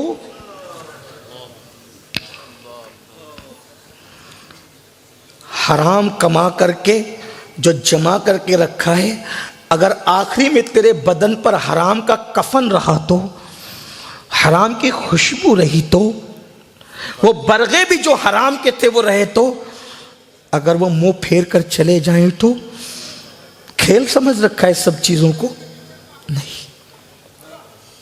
نہیں میرے عزیز، نہیں. بہت بڑی غفلت میں ہو. آپ کو اللہ کا واسطہ دے کر کہتا ہوں، خدا کے لیے اتنی بڑی غفلت مت کرو. آزمائش لی اللہ نے، امتحان لیا ہے. پہلی اور آخری بار دنیا میں آئے ہو. پتہ ہے پھر کیا ہوا؟ جب میرے آقا چلے گئے نا گھر میں داخل ہوئے بغیر، پھر وہ نبی کی بیٹی تھی، نبی کی تربیت یافتہ تھی، نبی کے مزاج کو پہچانتی تھی. جب دیکھا کہ بابا آئے اور ملے بغیر چلے گئے، جو میرے لیے اٹھ اٹھ کر کھڑے ہوتے اور کہتے ہو کہ تجھ پہ میرے ماں باپ قربان، آج وہ چلے گئے ملے بغیر. تڑپ گئی. اپنے بابا سے بہت پیار کرتی تھی. کنگن اتارے اور اتار کر کے کہا لے جاؤ اس کو صدقہ کر دو. سرکار آئے، اب کنگن نہیں دیکھے. سرکار نے فرمایا فاطمہ کنگن کیا ہوئے؟ کہا حضور میں نے دیکھا کہ آپ کو اچھا نہیں لگا، اس لیے کنگن میں نے مدینے کے مسکینوں میں صدقہ کروا دیا. آقا فرماتے ہیں فاطمہ دنیا والوں کے لیے دنیا کی نعمتیں ہیں، محمد اور آل محمد کے لیے جنت کی نعمتیں ہیں. حضور علیہ السلام نے اپنی بیٹی سے کہا آپ سے پوچھتا ہوں، ان کی غیرت بہت نازک ہے، خدا کے لیے اتنے بے باک نہ بنو. تو حضور کے پاس جنت لینے گئے اور اللہ نہ کرے وہ فرما دے کہ میرے ساتھ بغاوت کرنے والے، میرے دشمنوں کے پیچھے نمازیں پڑھنے والے، میرے گستاخوں کے ساتھ رشتہ داریاں کرنے والے، کیا منہ لے کے جاؤ گے؟ کیا کرو گے؟ شراب کی بوتل کے بوتل اتارنے والے، حلق کے نیچے شراب کے کڑوے گھونٹ اتارنے والے، اگر وہ دھتکار دیں، حالانکہ ان کے کرم سے یہ امید نہیں ہے، لیکن ان کی غیرت بھی تو کوئی چیز ہے. ان کی غیرت سے کیوں نہیں ڈرتے؟ آؤ اختتامی گفتگو کر لیتے ہیں. توبہ کر لو، پلٹو اللہ کی طرف. کیونکہ جس نے شراب پیا، اللہ کے رسول علیہ السلام تو یہاں تک فرماتے ہیں جس نے شراب کا ایک گھونٹ پیا، جب وہ قیامت میں اٹھے گا یا تو اس کا چہرہ سور کی طرح ہوگا یا بندر کی طرح. شراب پینے والا اس حالت میں اٹھے گا کہ اس کی آنکھوں سے خون بہ رہا ہوگا، اس کے منہ سے پاخانہ نکل رہا ہوگا، اس کے پورے جسم پر سانپ اور بچھو چپکے ہوئے ہوں گے، اور جس کٹورے سے، جس گلاس سے وہ شراب پیتا تھا وہ اس کے گلے میں لٹکی ہوئی ہوگی، وہ بوتلیں، وہ پیالے، وہ چیزیں، اور فرشتے کہہ رہے ہوں گے اس لانتی کو دیکھو یہ شراب پیا کرتا تھا. یہ میدان محشر ہے. لوگوں کو غفلت ہے. بلکہ شراب کی بات آئی ہے تو میں ایک بات عرض کروں اور اسی پہ بات ختم کر دوں، تھوڑی سی لمبی ہے لیکن مختصر کر کے عرض کروں. شراب پینے والوں کا دنیا میں بھی نقصان ہے اور آخرت میں. بلکہ اللہ کے رسول علیہ السلام نے فرمایا کہ جو شراب پیے اس کو قرضہ بھی مت دو. آقا فرماتے شراب پینے والے کو قرضہ بھی مت. فرمایا شراب پینے والا محفل میں آ جائے اس کو بٹھاؤ بھی مت، اس کو عزت مت دو، اس کا بائیکاٹ کرو شراب پینے والا، تاکہ لوگوں کو عبرت ہو. عبرت ہو. شراب پینے والوں کے پاس بیٹھو مت. اور شراب پینے سے نقصان، دنیا میں پھیپھڑے خراب ہو رہے ہیں، کینسر ہو رہا ہے، بیوی کے قابل نہیں رہ جاتا کثرت سے شراب پینے والا، بچے اسکول پڑھنے کے قابل نہیں رہتے، ذلیل ہوتے رہتے، دیکھو یہ شرابی کا بچہ ہے، نفسیاتی طور پہ وہ شکست کھا جاتے ہیں، ان کی سماج میں عزت نہیں رہتی، بیوی کہیں جا نہیں سکتی، کہتے دیکھو فلاں شرابی کی بیوی ہے۔ ایک بات سنیے، شراب پینے والا دنیا کا بھی نقصان کر رہا ہے، آخرت کا بھی۔ کتنا بڑا نقصان ہو سکتا ہے؟ کوئی شرابی جب شراب کے نشے میں ہو بیوی کو طلاق بھی دے دے، کسی کی عورت پہ ہاتھ ڈال دے، کسی کی بیوی کی عزت میں ہاتھ ڈال دے، کیا نہیں ہو سکتا؟ شراب ام الخبائث ہے، شرابی زنا کی طرف لے جاتے ہیں، شرابی چوری کی طرف لے جاتے ہیں، شراب ڈکیتی کی طرف لے جاتے ہیں، شرابی لوگ قتل کرتے ہیں، قاتل بنتے ہیں، بہت کچھ ہوتا ہے۔ اس سلسلے میں حضرت سیدنا مالک الدینار، حضرت مالک ابن دینار ایک واقعہ بیان کرتے ہیں، اس کو سنیے، بات مکمل کرتا ہوں۔ دل کے کانوں سے سننا سب نوجوان، یقیناً اس مجمع میں کوئی شرابی نہیں ہے، مجھے پتہ ہے، اس لیے کہ شرابی کوئی ہوتا تو اتنی دیر تک وہ یہاں بیٹھتا نہیں، اس کی تو رات ہو گئی کب سے۔ لیکن آپ کے ذریعے سے کسی تک بات پہنچے، اس لیے کہ بہت مرتبہ ایسا ہوتا ہے حاضرین اچھے ہوتے ہیں، حاضرین کے ذریعے سے غائبین تک بات پہنچتی ہے اور پھر وہ اثر کر جاتی ہے آپ کی برکت سے۔ تو اللہ کرے یہ مجمع وہ ثابت ہو کہ کہیں تک بات پہنچے۔ حضرت مالک بن دینار فرماتے ہیں، بہت بڑے بزرگ ہیں، تابعین میں سے، بہت بڑے بزرگ ہیں، تابعین میں سے، کچھ لوگوں نے تبع تابعین میں بھی ان کو کہا ہے، لیکن بہرحال جو بھی ہیں بڑے بزرگ، وہ حج کے لیے گئے۔ اس کو ابن الجوزی نے بھی اپنی کتاب میں لکھا، بڑے بڑے بزرگوں نے لکھا اسے اپنی کتاب میں، جس کا مفہوم میں اپنے الفاظ کے جامع میں پیش کر رہا ہوں۔ حضرت مالک الدینار حج کے لیے گئے تو اس سال حج کے لیے 5 لاکھ لوگ آئے ہوئے تھے۔ کتنے لوگ؟ 5 لاکھ لوگ۔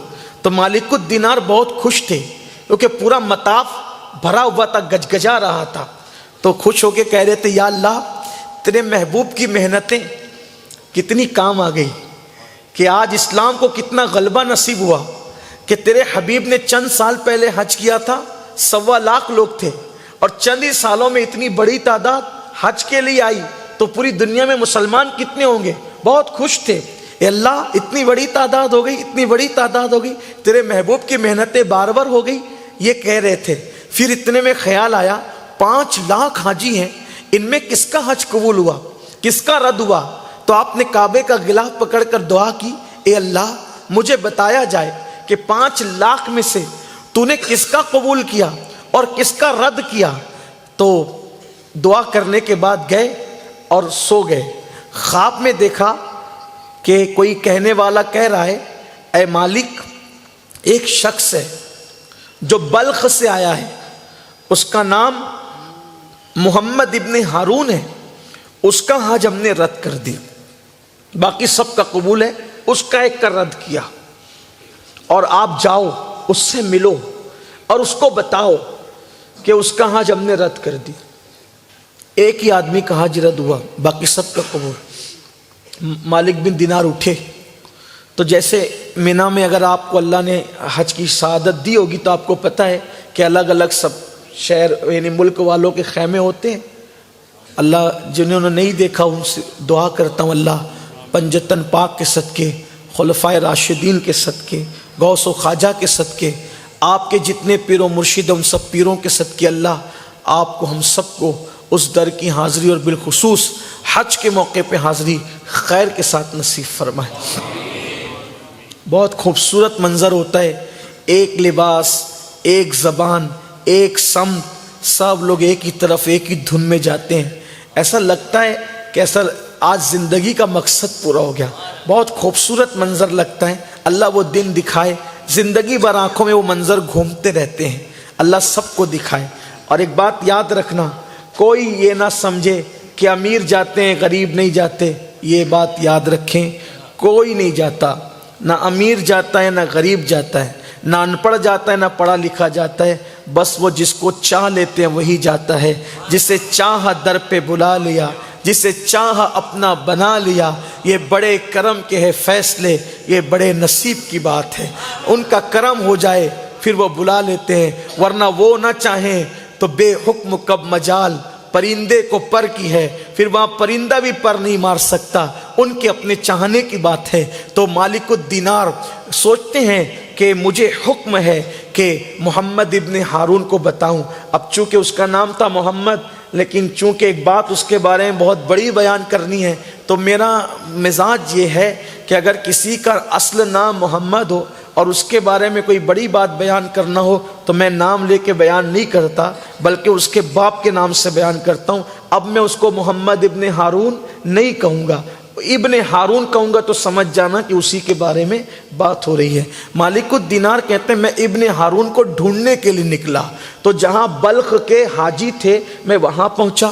میں نے پوچھا اے بلخ والو، ابن ہارون کو جانتے ہو؟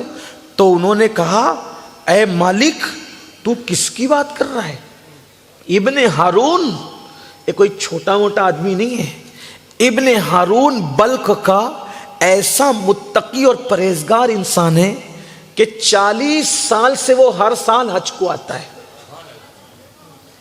40 سال سے وہ ہر سال حج کو آتا ہے، 40 سال سے ہر دن وہ روزہ رکھتا ہے، ہر رات وہ نفل نمازیں پڑھتا ہے، اور ایک مٹھی چنے پہ افطار کرتا ہے، بس وہی اس کی غذا ہے۔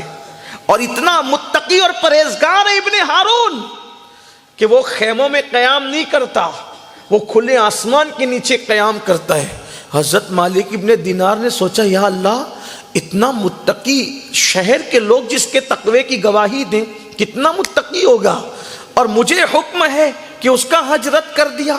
حضرت مالک بن دینار نے کہا اب تو جانا چاہیے، پوچھنا چاہیے، معاملے کی تہ تک پہنچنا چاہیے۔ تو آپ وہاں سے نکلے، پوچھا وہ کہاں ملے گا؟ وہ کہا وہ کھلے آسمان کے نیچے، وہ مینا کے اندر ہے۔ جب وہاں گئے تو دور سے کیا دیکھا؟ ایک بندہ ہے، ایک ہاتھ کٹا ہوا ہے، ایک ہاتھ اس کا ہے، اور پیر میں زنجیر بندھی ہوئی ہے، اور زنجیر سے اس نے اپنا بازو باندھ رکھا ہے، رو رہا ہے، گڑ گڑا رہا ہے، زمین کے اوپر بغیر مصلے کے رکوع اور سجدے کر رہا ہے۔ حضرت مالک بن دینار نے دور سے دیکھا تو اس نے قدموں کی آہٹ پا کر جلدی سے عبادت مکمل کی اور کہا اے اللہ کے بندے، کیا تو کوئی خواب دیکھ کر میرے پاس آ رہا ہے؟ کون ہے تو؟ میں مالک بن دینار ہوں۔ حضرت مالک بن دینار نے سوچا یا اللہ، خواب میں نے دیکھا، بیان یہ کر رہا ہے، تو کہا کہ کوئی خواب دیکھ کر کے آ رہا ہے؟ ہاں خواب دیکھ کے آ رہا ہوں۔ تمہیں کیسے پتا؟ بیان کرو اپنا خواب۔ یہی تم نے خواب دیکھا نا کہ میں نے ابن ہارون کا حج رد کر دیا، جا کے اس کو بتا دو، یہی دیکھ کے آ رہے ہو نا؟ اب آپ اور متاثر ہوئے، کہنے لگے تو میرے خواب کا مضمون بھی جانتا ہے۔ تو اس نے کہا مالک، یہ میرا کوئی کشف اور کرامت نہیں ہے، بلکہ 40 سال کا تجربہ ہی ہے۔ 40 سال سے ہر سال میں حج کے لیے آتا ہوں، اور ہر سال کوئی نہ کوئی اللہ کا برگزیدہ بندہ خواب دیکھتا ہے اور مجھے آ کر کے کہتا ہے کہ اللہ نے تیرے حج کو رد کر دیا، اور حکم دیا کہ جا کے اس کو بتا دو کہ ہم نے اس کا حج رد کر دیا۔ اس کا مطلب یہ ہے اگر لوگ آپ کی پارسائی کی گواہی دے تو بہت زیادہ خوش ہونے کی ضرورت نہیں ہے۔ دنیا جو کہہ لے اصل یار کی مرضی پر ہے۔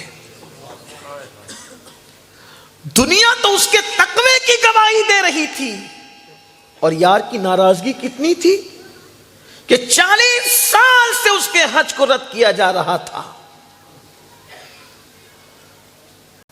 نفل روزہ رکھنے والے کے روزے کو اس کے منہ پہ مارا جا رہا تھا۔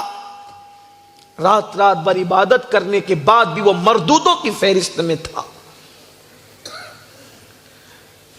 اس نے کہا مالک، 40 سال سے پیدل حج کو آتا ہوں، کھلے آسمان کے نیچے رکتا ہوں، ہر دن روزہ رکھتا ہوں، مٹھی بھر چنے پہ افطار کرتا ہوں، اس طرح زندگی گزر رہی ہے، لیکن نہ دل کو سکون ہے، نہ کوئی عبادت قبول ہے۔ آنسوؤں سے داڑھی تر ہوتی ہے، لیکن آنسو بھی مقبول نہیں۔ مالک بن دینار نے کہا میرا اللہ تو اپنے بندوں سے 70 ماہوں سے زیادہ پیار کرتا ہے، ضرور تو نے کچھ نہ کچھ بڑا کیا ہے، تو نے کوئی بڑا کام کیا ہے۔ اس نے کہا مالک اگر آپ اللہ کے اتنے نیک اور برگزیدہ بندے نہ ہوتے تو میں آپ کو کبھی یہ بات نہ بتاتا۔ ادھر بھی کوئی تقریر ہو رہی ہے کیا؟ ایک بار آپ درود شریف پڑھ لیں۔ اللهم صل على سيدنا نبينا مولانا محمد وعلى آله وسلم صلاة وسلام عليك يا رسول الله۔ اگر آپ توجہ اس طرف فرمائیں تو میں اپنی گفتگو مکمل کر لوں۔ ایک بار اور درود شریف پڑھ لیں آپ۔ اللہ رب محمد صلی اللہ علیہ وسلم نحن عباد محمد صلی اللہ علیہ وسلم وعلا ذوی و آلہ ابد الدہور وکرما صلاۃ و سلام علیک یا جد الحسن والحسین۔ حضرت مالک بن دینار نے کہا کہ یہ جو تیرے ساتھ ہو رہا ہے، میرا اللہ تو اپنے بندوں سے بہت پیار کرتا ہے، تو نے کوئی بڑا کام کیا، کوئی بڑا گناہ کیا؟ اس نے کہا ہاں، اگر آپ اللہ کے اتنے مقبول بندے نہ ہوتے تو میں آپ کو نہ بتاتا، لیکن سنیے، اللہ نے مجھے بہت دولت دی تھی، بہت مال دیا تھا۔ مال اور دولت جب جوانی میں مجھے مل گئے تو غلط دوستوں کی صحبت میں رہنے لگا، اور غلط دوستوں نے مجھے نشے کا عادی بنا دیا، مجھے شراب کا عادی بنا دیا۔ یاد رکھنا، اولاد والوں سے کہتا ہوں، اپنی اولاد کو ہر نعمت کھلاؤ، ہر اچھی چیز دلا کے دو، لیکن ان پر ایک کڑی نظر رکھو کہ وہ غلط دوستوں کی صحبت میں نہ بیٹھے۔ صحبت انسان کو سنوارتی بھی ہے، صحبت انسان کو بگاڑتی بھی ہے۔ اور آپ سے بھی کہتا ہوں غلط دوستوں کی صحبت سے بچو، کیونکہ جو گناہوں کی طرف لے جائے وہ تمہارے دوست کبھی نہیں ہو سکتے۔ جو زنا کے اڈوں پہ لے جائے، جو شراب کے اڈوں پہ لے جائے، جو جوؤں کے اڈوں پہ لے جائے، جو جرائم کی طرف لے جائے، وہ تمہارے دوست نہیں، وہ تو ابھی سے تمہارے دشمن ہیں۔ دوست تو وہ ہوتا ہے جو تباہی کی طرف نہیں لے جاتا بلکہ وہ تباہی سے بچا لیتا ہے۔ میرے آقا فرماتے سچے دوست کی نشانی یہ ہے، حدیث پاک کے مفہوم کے طور پہ عرض کر رہا ہوں کہ جب تو خدا کو بھول جائے تو وہ تجھے خدا کی یاد دلا دے، جب تو گناہ کرے تو وہ تیرے گناہ پہ تجھے روکے، تجھے ٹوکے، تیری اصلاح کرے، تجھے اللہ کی طرف لے جائے، نہ کہ تجھے اللہ سے دور لے جائے۔ یہ گناہوں کے اڈوں کی طرف لے جانے والے شریر دوست نہیں، یہ دشمن ہیں، بلکہ دشمن سے بھی بدتر ہیں، اس لیے ان سے ہوشیار رہنا۔ وہ ابن ہارون کہتا ہے اے مالک، میں نے اپنے دوستوں کی صحبت میں رہ کر نشے کا عادی ہو گیا، اور جب نشے کا عادی ہوا، شعبان کی آخری تاریخ تھی، شعبان کی آخری تاریخ کو میں نے شراب پی لیا، دوستوں نے اتنی شراب پلا دی کہ جب میں اپنے گھر کو لوٹا تو شام کا وقت ہو رہا تھا۔ ماں میرا انتظار کر رہی تھی کہ کل صبح سے رمضان المبارک کی پہلی سحری ہے اور آج شام سے رمضان المبارک کا آغاز ہے۔ ماں منتظر تھی۔ میں شراب کے نشے میں ڈولتے ہوئے آیا، میری ماں کو خبر نہیں تھی کہ میں شراب پیتا ہوں، میں نشہ کرتا ہوں، یہ خبر صرف میری بیوی کو تھی، لیکن میری بیوی اتنی وفادار تھی کہ اس نے کبھی میری ماں کو بھی نہیں بتایا تھا، لیکن پہلی مرتبہ اتنی شراب پی لی کہ مجھے خود کو خبر نہیں تھی کہ میں کہاں جا رہا ہوں، کس کے سامنے ہوں، حتیٰ کہ جب میں ڈولتے ہوئے آیا تو میری ماں کا سامنا ہو گیا۔ ماں نے پہلی مرتبہ مجھے شراب کے نشے میں دیکھا تو میری ماں نے کہا بدبخت، تو نے رمضان المبارک کی شروعاتی شب میں شراب پی؟ پہلی بار ماں نے دیکھا، غصے میں تھی، کہا کہ سب لوگ اس حالت میں صبح کریں گے کہ وہ روزے سے ہوں گے، اور تو اس حالت میں صبح کرے گا رمضان المبارک کی پہلی صبح کہ تو نشے میں ہوگا۔ ماں نے یہ کہا اور یہ کہتے ہوئے غصے میں آئی۔ ماں نے ایک تماچا مارا اور کہا تو نشہ کرنے لگا؟ جیسے وہ کہتا ہے ابن ہارون، میری ماں نے مجھے ایک تماچا مارا، میں نشے میں تھا، میں نے ہاتھ اٹھا کر ایک تماچا اپنی ماں کو مارا، اس لیے کہ نشے میں آدمی ہوش میں نہیں رہتا۔ میرے جوانوں، خدا کا واسطہ، اس لعنت میں کوئی مبتلا ہے تو چھوڑ دو، بہت بڑا نقصان۔ میں نے اپنی ماں کو، وہ کہتا ہے کہ ایک تماچا مارا، مجھ پہ شیطان غالب تھا، میں شیطان کے ہاتھ کا کھلونا بن چکا تھا، ایک نہیں نشے میں ماں کو مارتا رہا، حتیٰ کہ مارتے مارتے میں اپنی ماں کو گھر کے اندر لے گیا اور تندور جل رہا تھا، چولہا جل رہا تھا، اپنی بوڑھی ماں کو میں نے اٹھایا اور جلتے ہوئے تندور میں پھینک دیا، جلتی ہوئی آگ میں پھینک دیا۔ اس کے بعد پھر مجھے نہیں پتا کیا ہوا، آدھی رات گزرنے کے بعد جب میں نے اپنی بیوی کو پکارا تو میری بیوی نے بہت تلخ لہجے میں جواب دیا۔ میں نے پوچھا تو ایسی بے وفا تو نہیں جو تو تلخ لہجے میں جواب دے رہی ہے، کیا ہو گیا؟ تو اس نے کہا بدبخت، جب تو اپنی ماں کا نہ ہوا تو میرا کیا ہو سکتا ہے؟ میں تو صبح کا انتظار کر رہی تھی کہ میں تیرا گھر چھوڑ کر کے چلی جاؤں گی۔ تو میں نے پوچھا ماں کو کیا ہوا؟ تو میری بیوی نے بتایا آ کے دیکھ تیری ماں کو کیا ہوا۔ تو میں نے جب دیکھا تو میری ماں جلی ہوئی روٹی کی طرح مردہ پڑی ہوئی تھی۔ میں نے پوچھا یہ کیا ہوا؟ تو میری بیوی نے بتایا کہ تو نشے میں تھا اور نشے میں تو نے اپنی ماں کا یہ انجام کیا کہ جلتے ہوئے تندور میں تو نے اپنی ماں کو پھینک دیا۔ مجھے بہت افسوس ہوا، لیکن پچھتاوے سے کا ہوت، جب چڑیا چگ گئی کھیت، پچھتانے سے اب کیا ہو سکتا تھا؟ ماں تو گئی، وہ ماں کا قاتل ہو گیا۔ ابن ہارون کہتا ہے مجھے بہت احساس ہوا، ہزاروں دینار کے، ہزاروں سونے کے سکے کا مالک تھا۔ اسی دن میں ماں کو دفن کرنے کے بعد میں نے سارے سونے کے سکے خیرات کر دیے، اپنا مکان خیرات کر دیا، اپنے غلاموں کو آزاد کر دیا۔ بیوی تو غصے میں آ کے چھوڑ کر کے چلی گئی تھی، میں نے سب اللہ کی راہ میں خیرات کر دیا۔ وہ دن ہے اور آج کا دن ہے، اسی دن ماں کو جس ہاتھ سے مارا تھا وہ ہاتھ بھی کاٹ کے پھینک دیا۔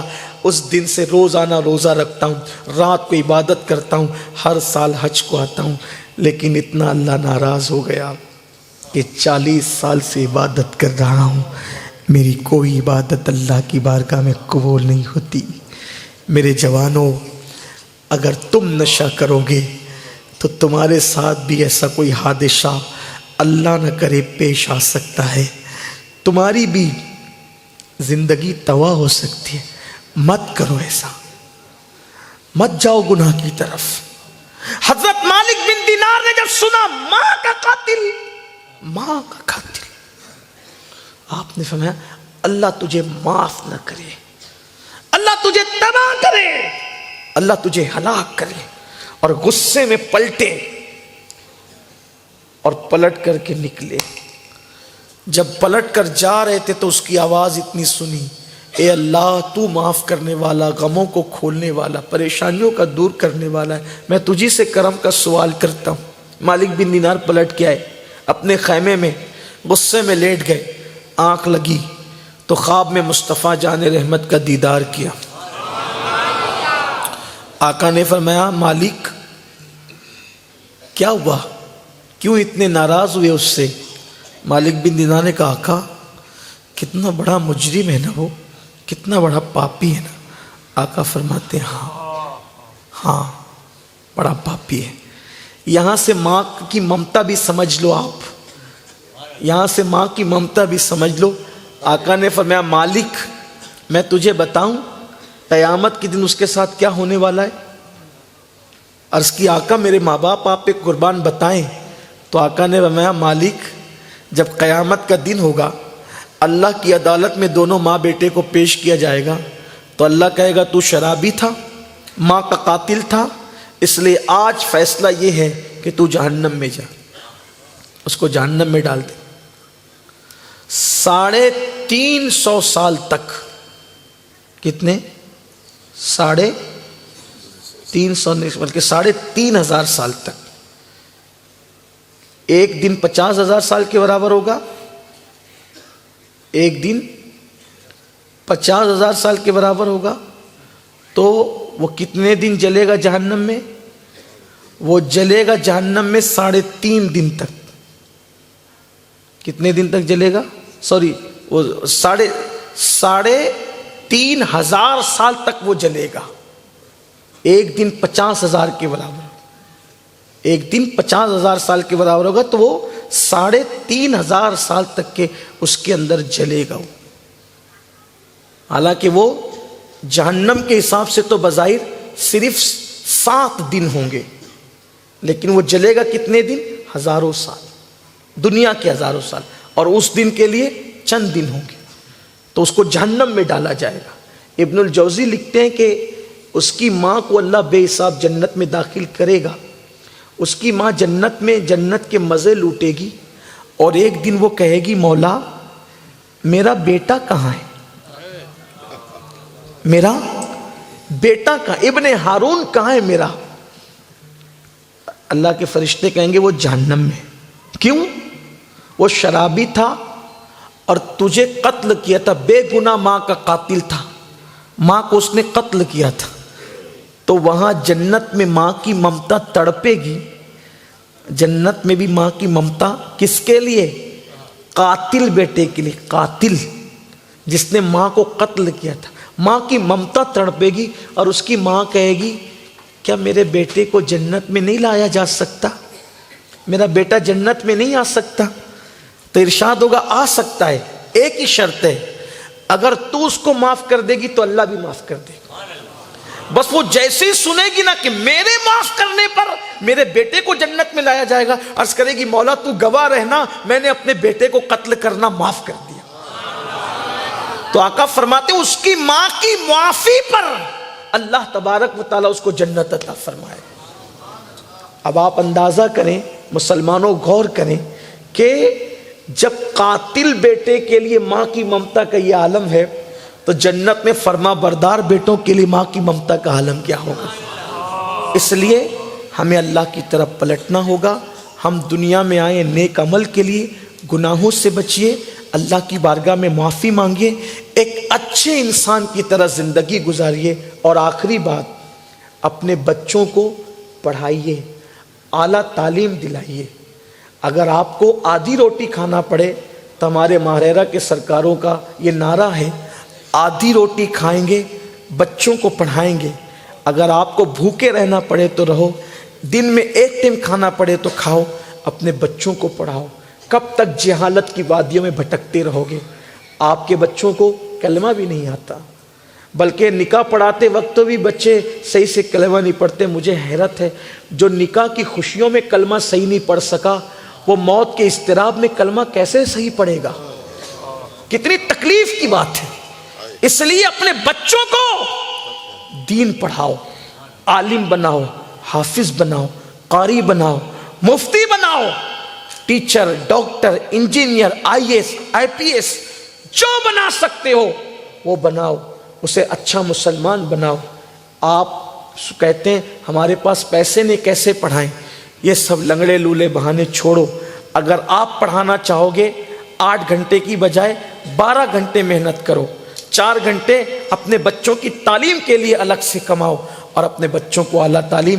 صرف 10 سال اگر مسلمان اپنے بچوں کی تعلیم پہ محنت کر دیں، انشاءاللہ ہندوستان کا نقشہ بدل جائے گا، انقلاب آئے گا۔ ایک دوسرے کی مدد کرو۔ جو مالدار لوگ ہیں ان سے میری گزارش ہے کہ وہ اپنی دولت کو جو ہے وہ تعلیم کے نام پہ زیادہ تر خرچ کریں۔ صرف لوبان، اگربتی اور بریانی، حلوہ، کھچڑا یہی سنیت نہیں ہے۔ یہ سب کرتے ہو، کرتے رہو، لیکن ایصال ثواب تو ایسے بھی کیا جا سکتا ہے کہ 4 غریب بچوں کی اسکول کی فیس بھر دی اور نیت کر لی کہ یہ میرے باپ کے ایصال ثواب کے لیے، یہ میرے پیر کے ایصال ثواب کے لیے۔ علماء سے پوچھو، اس پر بھی آپ کے والد کو اللہ اجر دے گا، بلکہ علم کے نام پہ خرچ کرو گے اللہ اس کا زیادہ صلہ آپ کے والد کو عطا کرے گا، آپ کے مرحومین کو عطا فرمائے گا۔ اس لیے میں امید کرتا ہوں کہ آپ حضرات علم پر توجہ دو، علم کو عام کرو، کیونکہ آقا نے فرمایا العلم حیات الاسلام و عماد الدین، علم اسلام کی زندگی اور دین کا ستون ہے۔ علم کو فروغ دو۔ اللہ کرے ہم اپنے بچوں کو پڑھائیں لکھائیں، جو بچے لکھ پڑھ رہے ہیں ان کی حوصلہ افزائی کریں۔ گفتگو کے درمیان اگر کوئی غلطی ہو تو اللہ تعالیٰ معاف فرمائیں۔ استغفر اللہ ربی من کل ذنب واتوب الیہ وما علینا الا البلاغ۔ السلام علیکم ورحمۃ اللہ وبرکاتہ۔